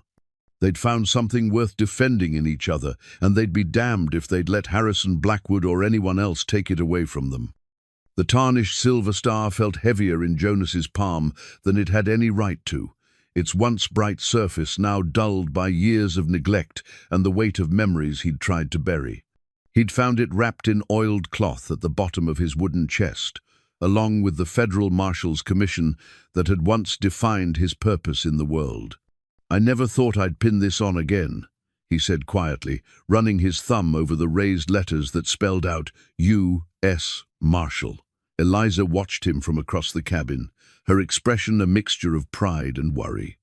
In the 3 days since they'd found the wanted poster, Jonas had undergone a transformation that was both inspiring and unsettling. The gentle mountain hermit she'd fallen in love with was still there, but he'd been joined by someone harder, more focused, with the cold determination of a man who'd spent years hunting the worst kinds of criminals. "You don't have to do this," she said, though they both knew it wasn't true. The bounty on her head had made their peaceful isolation impossible, and running would only delay the inevitable confrontation with Harrison Blackwood's influence and resources. "Yes, I do," Jonas replied, pinning the star to his shirt with steady hands. "I've been hiding from who I used to be for too long. Maybe it's time to remember that some fights are worth having." The plan they'd developed was both elegant and dangerous in its simplicity. Jonas would ride to Silver Bend, not as the reclusive mountain man who'd bought a bride at auction, but as Federal Marshal Jonas McGraw, conducting an official investigation into suspected mail fraud and conspiracy charges. His federal authority would supersede local jurisdiction, and his years of experience would give him advantages that Harrison Blackwood wouldn't expect. Meanwhile, Eliza would remain at the cabin, but not as a helpless victim waiting for rescue. Jonas had spent the past 2 days teaching her everything he knew about defensive tactics, weapon handling, and survival skills that went far beyond what was needed for normal mountain living. "Remember," Jonas said, checking the loads in the rifle he was leaving with her, "you're not just hiding from bounty hunters anymore. You're the key witness in a federal investigation, and that makes you valuable to both sides. Anyone who comes here could be friend or foe. Trust no one until you're absolutely certain of their intentions." Eliza nodded, her hands steady as she took the rifle from him. The weapon felt familiar now after hours of practice, and she'd proven to be a surprisingly good shot once Jonas taught her to account for wind and distance. "How long do you think you'll be gone?" she asked. 2 weeks, maybe 3, Jonas estimated, long enough to gather evidence and build a case that will clear your name and put Blackwood where he belongs. The timeline felt both impossibly long and terrifyingly short, long enough for anything to happen to either of them, short enough that they'd have to move quickly and decisively once Jonas reached Silver Bend. "Jonas," Eliza said, catching his arm as he prepared to saddle his horse. "What if Harrison has more influence than we think? What if the federal authorities won't listen to you?" It was a fear that had been gnawing at both of them. Harrison Blackwood had wealth, political connections, and years of carefully cultivated respectability. Jonas was a federal marshal, true, but he'd been out of active service for years, and his current circumstances, living alone in the mountains with a woman wanted for theft, weren't exactly conducive to credibility. "Then we'll find another way," Jonas said simply. "I didn't spend 5 years learning how to bring down corrupt men just to be defeated by one small-town tyrant with more money than sense." The confidence in his voice was reassuring, but Eliza could see the worry in his eyes. This wasn't just about clearing her name anymore. It was about whether justice could still triumph over influence, whether the law could still protect the innocent from the powerful. "There's something else," Jonas said, his voice dropping to a more serious tone. "If something goes wrong, if I don't come back, or if Blackwood's reach is longer than we thought, you need to be prepared to run." Eliza started to protest, but Jonas held up a hand to stop her. "I've hidden supplies in 3 different locations around the mountain," he continued. "Food, ammunition, gold enough to get you to California or Oregon, where you can start over with a new name. The locations are marked on this map." He handed her a carefully drawn diagram of the surrounding terrain. "Promise me that if I'm not back in 3 weeks, you'll take what you need and disappear." The thought of fleeing without him, of starting over alone in some distant territory, filled Eliza with a despair so profound it took her breath away. She'd finally found love, purpose, a place where she belonged. The idea of losing it all felt like dying. "I can't promise that," she said honestly. "If something happens to you, if Harrison wins, I don't think I want to run anymore. I'm tired of being afraid, tired of letting other people control my fate." Jonas cupped her face in his hands, his touch gentle despite the calluses and scars that marked his palms. "Listen to me, Eliza. You're the strongest, bravest woman I've ever known. You ran from a life that would have destroyed you. You survived being sold at auction. You chose to build a new life in one of the most isolated places on earth. Don't let Harrison Blackwood's greed and Harrison's lies convince you that you're powerless." "I'm not powerless when I'm with you," Eliza replied. "But alone, you're not alone," Jonas interrupted. "Even if I don't come back, even if the worst happens, you carry everything I've taught you, everything we've built together. That doesn't disappear just because I'm not here to remind you of it." The truth of his words settled into Eliza's bones like warmth from a fire. Jonas had given her more than just survival skills and defensive tactics. He'd given her confidence in her own judgment, proof of her own worth, and the knowledge that she was capable of choosing her own path, even under the most difficult circumstances. "All right," she said finally. "I promise I'll run if I have to, but Jonas, you better come back to me. I didn't choose this life just to lose you to Harrison Blackwood's ambition." "I'll come back," Jonas promised, sealing the vow with a kiss that tasted of coffee and determination and the unshakable faith they'd built in each other. "And when I do, We'll finish that cradle and start planning our wedding and forget that men like Harrison Blackwood ever existed." As Jonas rode away down the mountain trail, Eliza stood in the doorway of their cabin and watched until he disappeared around a bend in the path. The silence that settled over their sanctuary felt different now, not peaceful but expectant, like the pause between lightning and thunder. She spent the rest of the day checking and rechecking their defenses, cleaning weapons that were already clean, and reviewing the escape routes Jonas had shown her. As evening fell, she climbed to the loft and retrieved her hidden journal, adding what she knew might be her final entry. April 10th, 1882. Jonas left this morning to reclaim his life as a federal marshal and to fight for our future together. I have never been more proud of anyone, or more terrified of losing someone I love. He thinks he's protecting me by leaving me here, but the truth is, I think I might be protecting him by staying. If I were with him, he'd be distracted by worry for my safety. Here, alone, I can be strong for both of us. I used to think courage meant not being afraid. Now I know it means being terrified and doing what needs to be done anyway. Jonas taught me that, along with so many other things. If Harrison Blackwood thinks he can use his wealth and influence to destroy what we've built together, he's about to learn that some things are worth more than money, and some people are willing to fight harder than he ever imagined. Whatever happens in the next few weeks, I want it recorded that Eliza Whitmore chose her own path. Not the path her father planned, not the one Harrison demanded, not even the one that circumstances seemed to force on her, but the one that led her to love and partnership, and the knowledge that she was worthy of both. If someone finds this journal after we're gone, know that we fought for something real. Know that in a cabin high in the Montana mountains, two broken people found each other and proved that love is stronger than law. Choice is more powerful than circumstance, and sometimes the best things in life come from the worst beginnings. As Eliza closed the journal and prepared for what might be her last night alone in the cabin, she felt something she'd never experienced before, absolute certainty about who she was and what she was fighting for. Harrison Blackwood had made a critical error in judgment. He'd assumed that a woman alone in the wilderness would be helpless, that isolation would make her desperate enough to accept any rescue. Instead, he was about to discover that the woman he'd tried to buy, control, and ultimately destroy had found something in these mountains that made her more dangerous than he'd ever imagined. She'd found herself. The mountain winds sang through the pines outside her window, and somewhere in that eternal song, Eliza heard the promise of spring, the whisper of new beginnings, and the quiet confidence that comes from knowing you're exactly where you're supposed to be, fighting for exactly what matters most.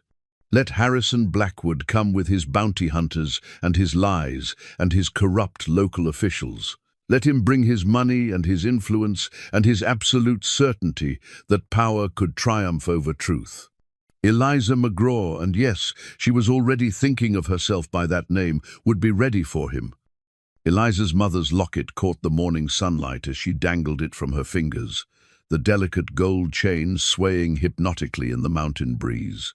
The piece that had started this entire ordeal, the stolen jewelry that Harrison Blackwood had used to brand her a criminal, now served a very different purpose. It was bait in a trap that she and Jonas had designed during his final night at the cabin. 2 weeks had passed since Jonas left to investigate Harrison's crimes, and Eliza had received no word from him except for a single coded message delivered by a traveling merchant. Evidence found. Package, coming home soon. The message had filled her with equal parts relief and anxiety.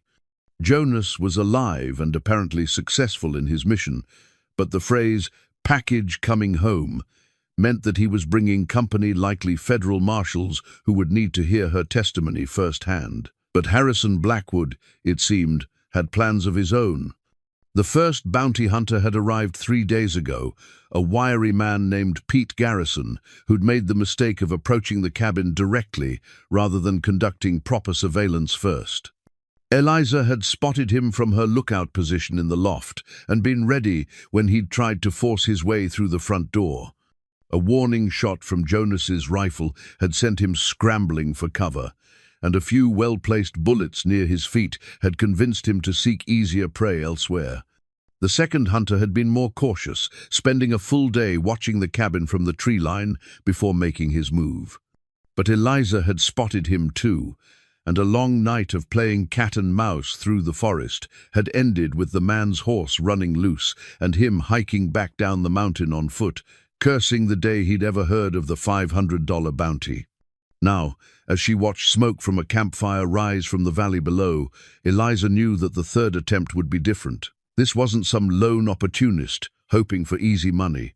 This was a coordinated effort involving at least 4 men, possibly more, who'd been watching the cabin for 2 days and clearly had a plan more sophisticated than simple assault. Through Jonas's field glasses, she'd identified the leader as Bill Crawford, the trader who'd tried to buy her weeks ago. He'd returned with reinforcements and equipment that suggested they intended to lay siege to the cabin rather than risk a direct assault. They had supplies for an extended stay, high-powered rifles with telescopic sights, and what appeared to be dynamite for breaching the cabin's thick log walls if necessary. But Eliza had advantages they didn't know about. Jonas had spent his final week at the cabin preparing for exactly this scenario, teaching her tactics he'd learned from years of hunting desperate men through difficult terrain. The cabin sat in a defensible position with clear fields of fire in 3 directions, multiple escape routes, and hidden supply caches that could sustain her for weeks if necessary. More importantly, she had something Crawford and his men would never expect. She wasn't waiting for rescue. She was hunting them. The plan was elegant in its simplicity. Using her mother's locket as bait, Eliza would lead Crawford's men into a trap that would eliminate them as a threat while preserving the evidence Jonas needed to prove her innocence. The locket, which Harrison claimed was stolen property worth hundreds of dollars, would be irresistible to bounty hunters who believed they could collect both the reward for her capture and additional money for returning the stolen jewelry. But the locket's real value wasn't monetary, it was personal. Inside the delicate gold case was a photograph of Eliza's mother and a lock of her hair, mementos that Harrison had no legal claim to regardless of any debts or marriage contracts.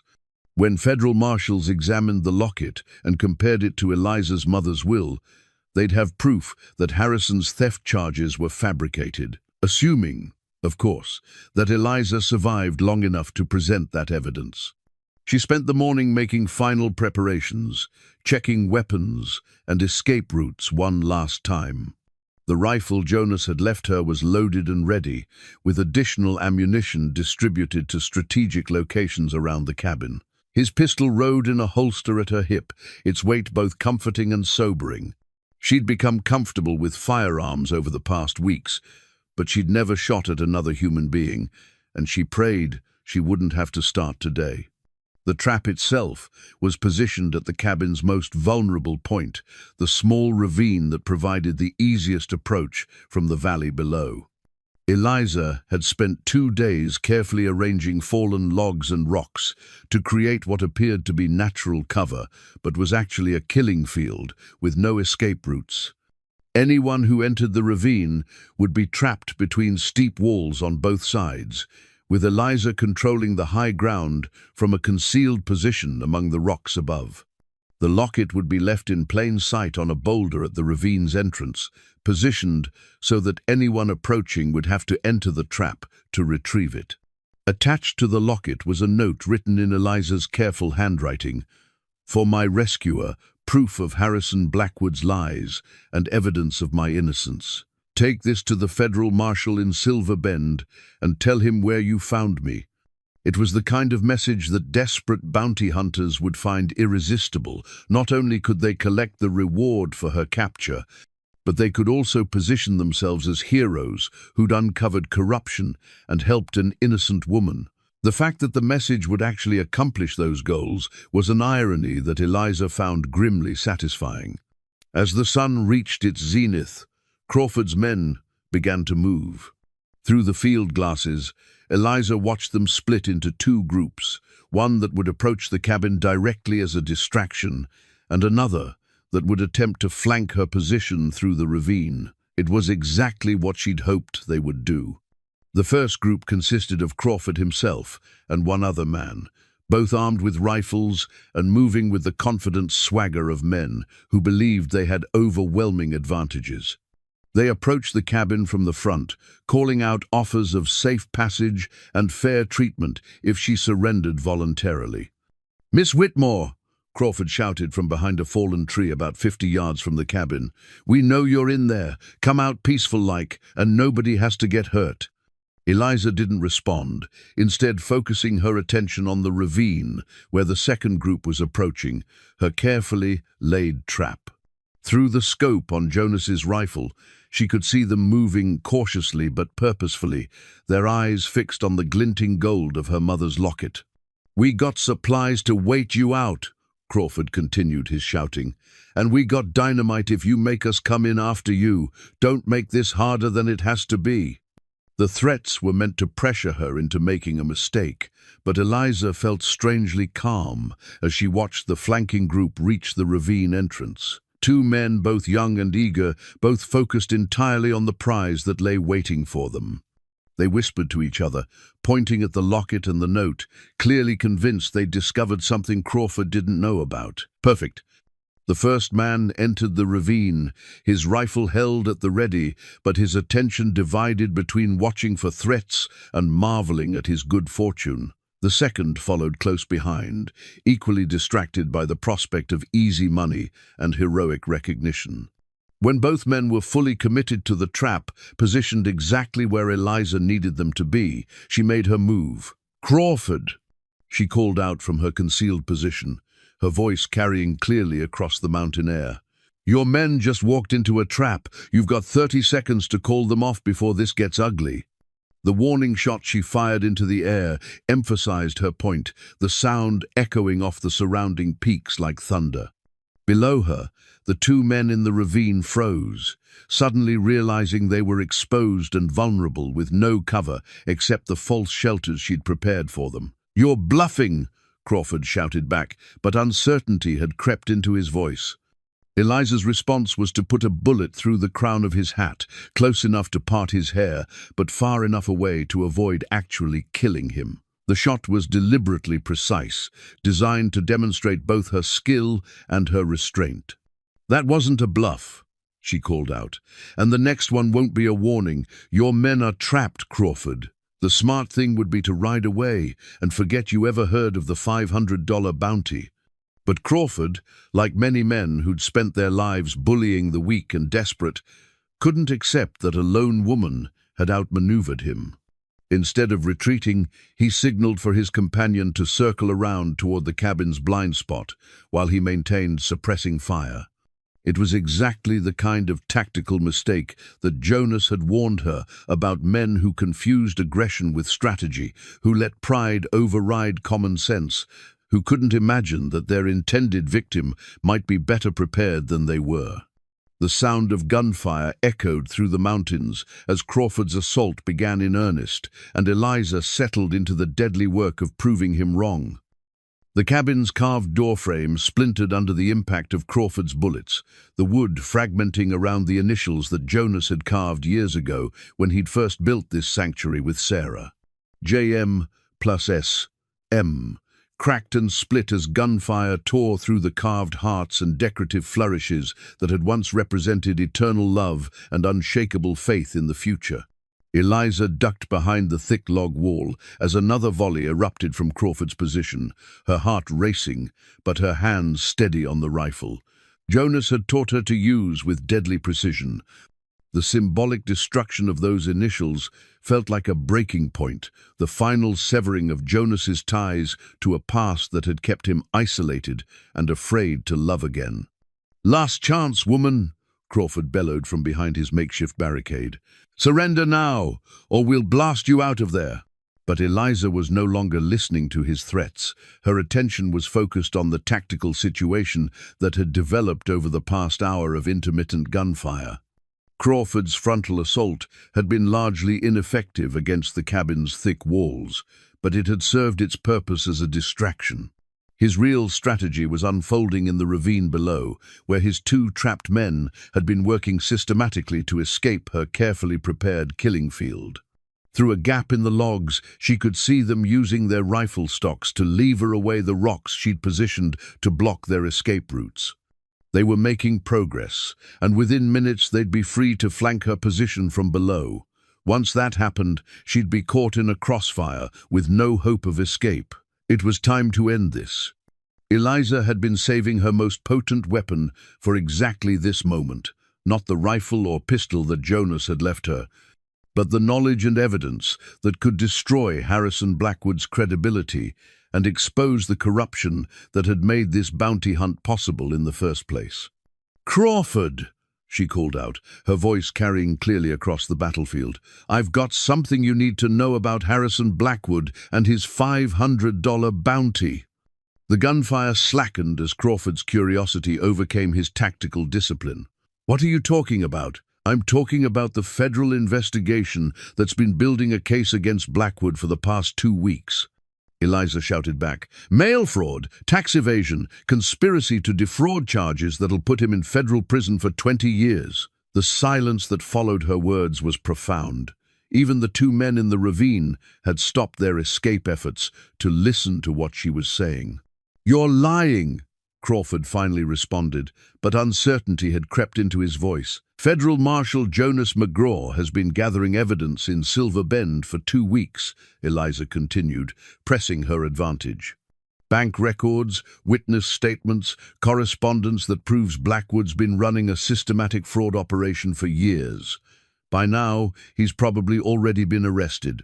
It was a calculated gamble based on Jonas's coded message and her own understanding of how federal investigations typically unfolded. She had no way of knowing whether her words were true, but she delivered them with the confidence of someone stating established facts.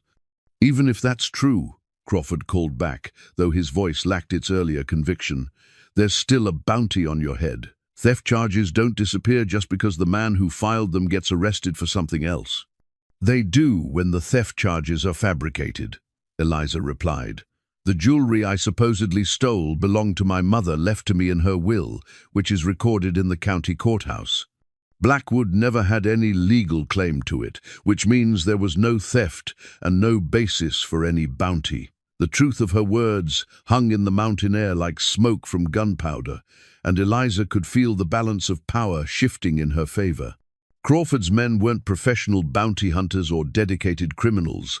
They were opportunists, looking for easy money, and the prospect of federal prosecution for pursuing a fraudulent bounty was enough to make even the greediest man reconsider his options. "She's right, Bill," one of the men in the ravine called out. "If the feds are involved, if this whole thing's a setup, we need to get out of here." "Shut up, Tommy," Crawford snapped, but Eliza could hear the desperation in his voice. His carefully planned assault was falling apart as his men began to question the wisdom of pursuing a bounty that might not even be legitimate. That's when Eliza heard the sound that changed everything, the distant but unmistakable thunder of horses approaching at full gallop. Multiple riders, moving fast, coming up the mountain trail from the direction of Silver Bend. Through the field glasses, she could see them clearly. Jonas riding in the lead, his federal marshal's badge glinting in the afternoon sunlight, followed by 2 other men who wore the distinctive blue uniforms of federal marshals.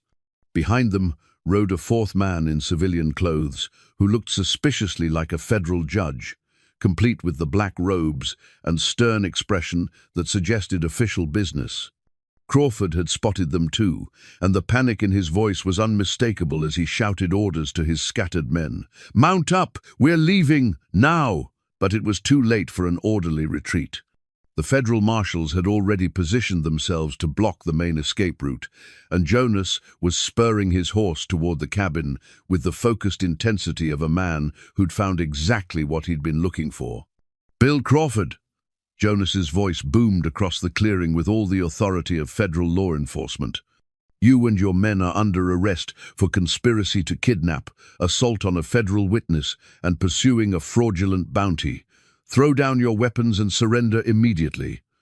The transformation in Crawford was immediate and complete. The confident bully who'd been threatening to blast Eliza out of her cabin became a desperate man, looking for any way to avoid federal prosecution. Instead of surrendering, he raised his rifle toward Jonas's approaching figure. It was the last mistake he would ever make. Eliza's shot took Crawford's center mass, the bullet from Jonas's rifle finding its mark with the precision that weeks of practice had made second nature. The man who'd bought and sold women like livestock, who'd terrorized isolated homesteaders for easy money, who'd put a price on her head and hunted her like an animal, fell backward into the mountain dirt and moved no more. The remaining men surrendered immediately, their weapons clattering to the ground as they raised their hands in defeat. The two in the ravine scrambled out of their trap and joined their companions in surrender, all fight gone out of them at the sight of federal badges and the reality of serious legal consequences. Jonas reached the cabin first, dismounting his horse before it had fully stopped and gathering Eliza into his arms with a fierce embrace that spoke of weeks of worry and the relief of finding her safe. "Are you hurt?" he asked, his hands running over her arms and face as if he needed physical confirmation that she was unharmed. "I'm fine," Eliza assured him, though she was trembling now that the immediate danger had passed. "Better than fine, actually. I think I might have enjoyed that more than I should have." Jonas laughed despite the gravity of the situation, the sound rich with pride and relief and something that might have been amazement. "That's my girl," he said, kissing her forehead with infinite tenderness.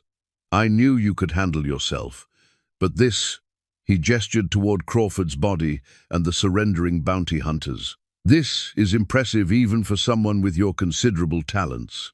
The federal marshals were already securing the prisoners and beginning the process of collecting evidence from the scene.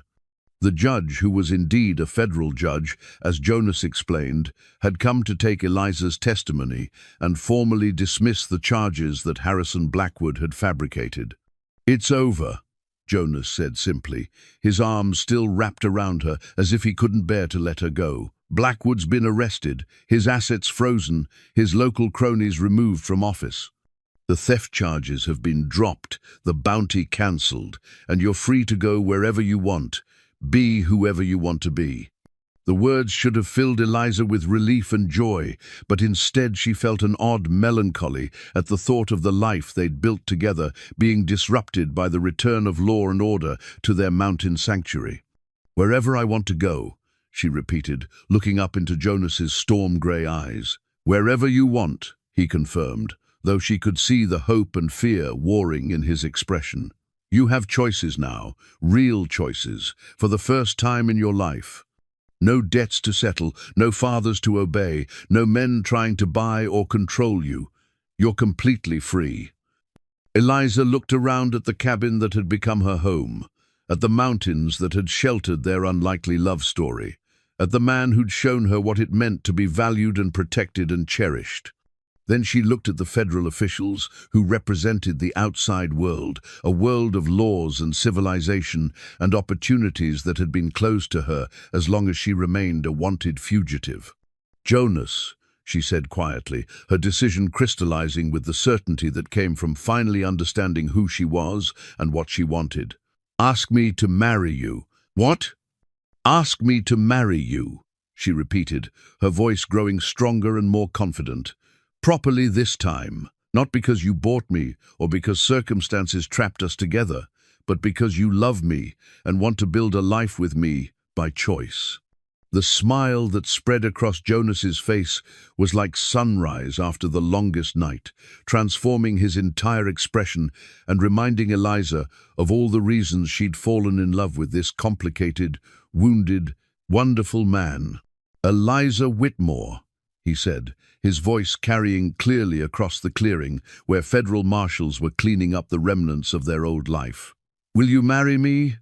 Will you stay here in these mountains and help me finish that cradle and raise the children who'll sleep in it? Will you choose this life, this love, this future that we'll build together one day at a time?" "Yes," Eliza said, the word carrying all the joy and certainty and fierce determination that had brought her through captivity to choice, from desperation to love, from being someone else's property to becoming her own woman. Yes to all of it. Yes to you. Yes to us. Yes to the life we're going to create together. As Jonas kissed her in front of God and federal marshals and the mountains that had witnessed their transformation from strangers to lovers to partners, the carved doorframe finally split completely apart, the old initials falling away like shed skin. Soon, Jonas would carve new initials in that doorframe, J.M.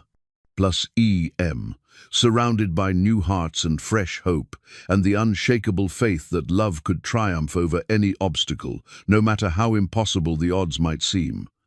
The new wedding rings caught the spring sunlight as they lay cooling on Jonas's workbench, their simple gold bands still warm from the forge, where he'd shaped them with his own hands from metal he'd mined from these very mountains.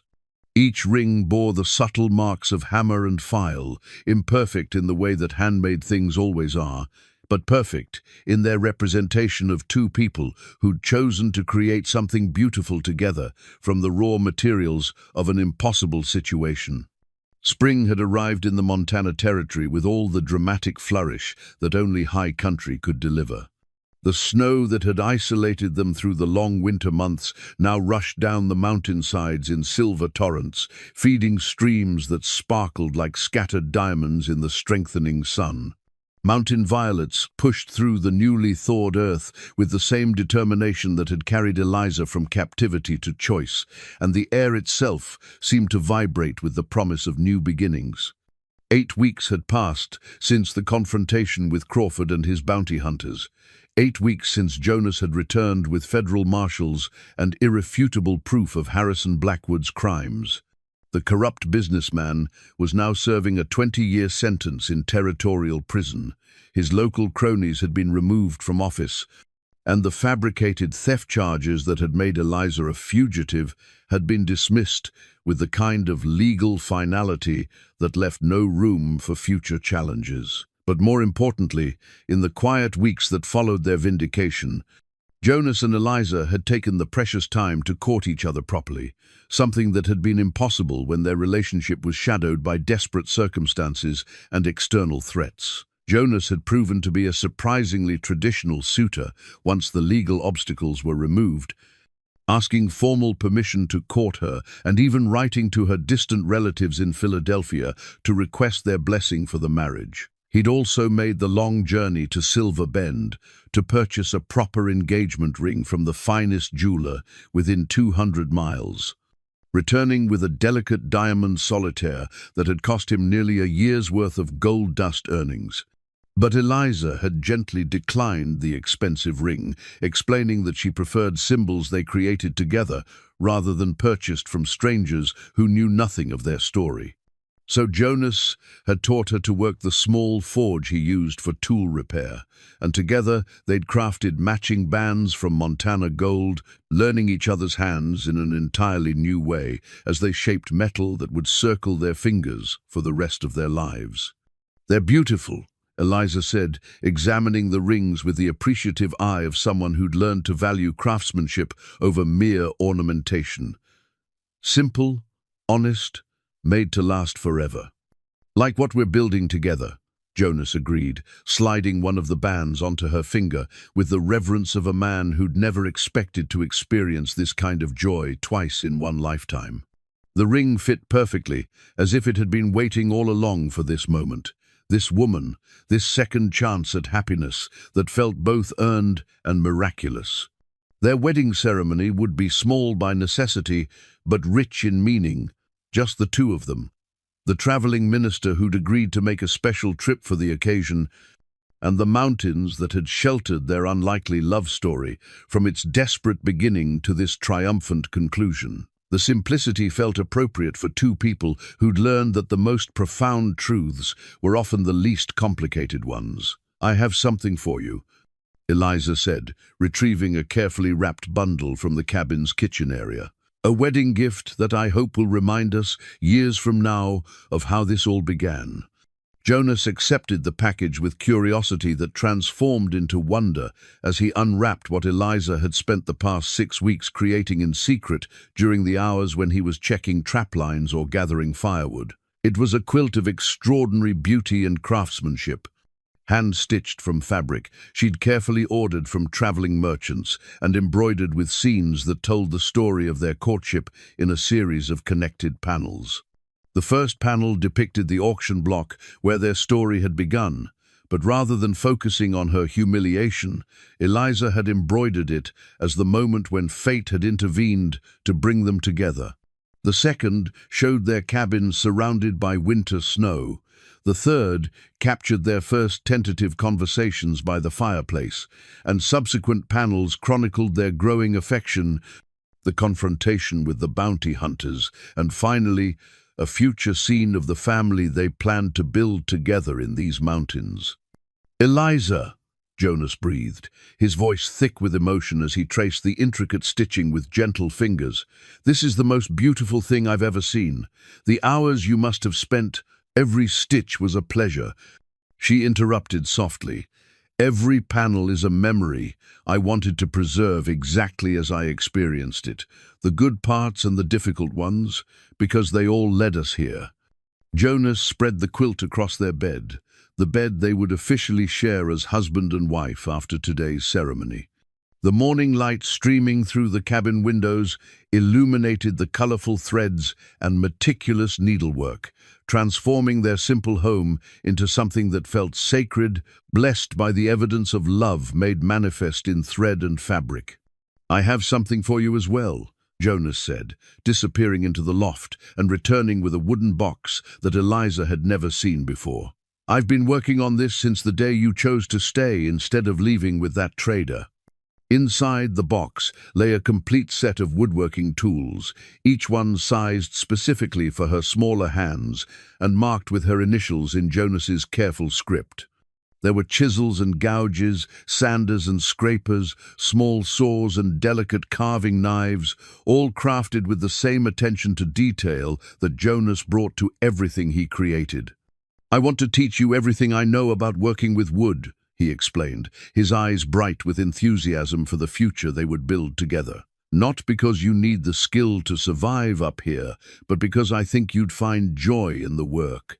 We can create furniture for our home, toys for our children, beautiful things that will outlast us both and carry our love forward into generations we'll never meet." The gift represented something profound beyond its practical value, Jonas's desire to share his knowledge and passions with her as an equal partner, rather than simply expecting her to fill the traditional role of a mountain wife. He wasn't asking her to cook and clean while he handled the important work. He was inviting her to be his collaborator in creating the life they both wanted. "Thank you," Eliza said, lifting one of the chisels and marveling at how perfectly it fit her grip. "For this, and for seeing me as someone capable of learning and growing and contributing to our partnership in meaningful ways." "Thank you," Jonas replied, "for showing me that love is worth the risk of loss, that hearts can heal without forgetting, and that sometimes the best things in life come from the most impossible beginnings." The minister arrived as the sun reached its zenith, his weathered face beaming with the joy of a man who'd witnessed their growing affection during his previous visits and understood that he was about to officiate at something rare and precious, a marriage born of genuine choice rather than social convention or financial necessity. The ceremony was simple but profound, conducted in the clearing beside their cabin, with the spring wildflowers as decoration and the mountain peaks as their cathedral. They'd written their own vows, words that spoke of partnership, respect, and the daily commitment to choose each other again and again, rather than assuming love would sustain itself without constant tending. "Do you, Jonas McGraw, take Eliza Whitmore to be your wife, your partner, and your equal in all the adventures life may bring?" the minister asked, his voice carrying clearly in the thin mountain air. "I do," Jonas replied, his voice steady and sure. "I choose her today and every day for the rest of my life. in times of plenty and want, in sickness and health, in joy and sorrow, until death parts us, and perhaps not even then. Do you, Eliza Whitmore, take Jonas McGraw to be your husband, your companion, and your fellow traveler on the path you'll walk together? I do, Eliza said, her heart full of certainty and overwhelming gratitude for the journey that had brought her to this moment. I choose him. I choose this life. I choose love over fear and hope over despair, for as long as breath remains in my body. When the minister pronounced them husband and wife, when Jonas kissed her with all the tenderness and passion that had grown between them through months of shared hardship and gradually deepening trust, Eliza felt something settle into place in her soul, a sense of belonging that had nothing to do with geography and everything to do with finding the person who saw her clearly and loved her completely. That evening, as they sat together by the fire in their cabin, truly their home now, in every sense that mattered, Jonas presented her with one final surprise. The baby cradle, finally completed after months of patient work, sat beside their bed like a promise waiting to be fulfilled. The pale birch wood glowed golden in the firelight, and the carved roses seemed to bloom with hope for the future they would create together. "It's finished," Jonas said simply, running his hand along the smooth rails he'd sanded to perfection. "No," Eliza corrected gently, her hand moving instinctively to rest on her still flat belly, where new life was already beginning to grow, though she hadn't yet shared this precious secret with her new husband. "It's just beginning." As they settled into their marriage bed under the quilt that told their story, surrounded by the evidence of their shared dreams and individual talents, Eliza marveled at the unexpected paths that had led them to this moment of perfect contentment. She'd once believed that freedom meant the absence of all obligations, but she'd learned that true freedom was the ability to choose your obligations wisely and with full knowledge of their cost. She'd thought love was something that happened to you like weather or illness, but she'd discovered that real love was something you built together, one choice at a time, one day at a time, one shared dream at a time, with the patience of craftspeople creating something meant to last forever. And she'd believed that happiness was a destination you eventually reached after sufficient struggle. But now she understood that happiness was a way of traveling hand in hand with someone who would walk beside you through whatever terrain life might offer, sharing both the burdens and the beautiful views. Outside their window, the mountain winds sang the eternal song of the high country, and inside their cabin, two people who'd found each other against all reasonable odds fell asleep, planning the family they would raise, the home they would continue to build, and the love story they would keep writing together through all the years to come. The woman who'd once been sold at auction like livestock had become a wife by deliberate choice. The man who'd thought his capacity for love died with his first family had learned that the heart was more resilient and generous than he'd ever imagined possible. And in a cabin high in the Montana mountains, surrounded by the wild beauty that had sheltered their transformation from strangers to soulmates, Mr. and Mrs.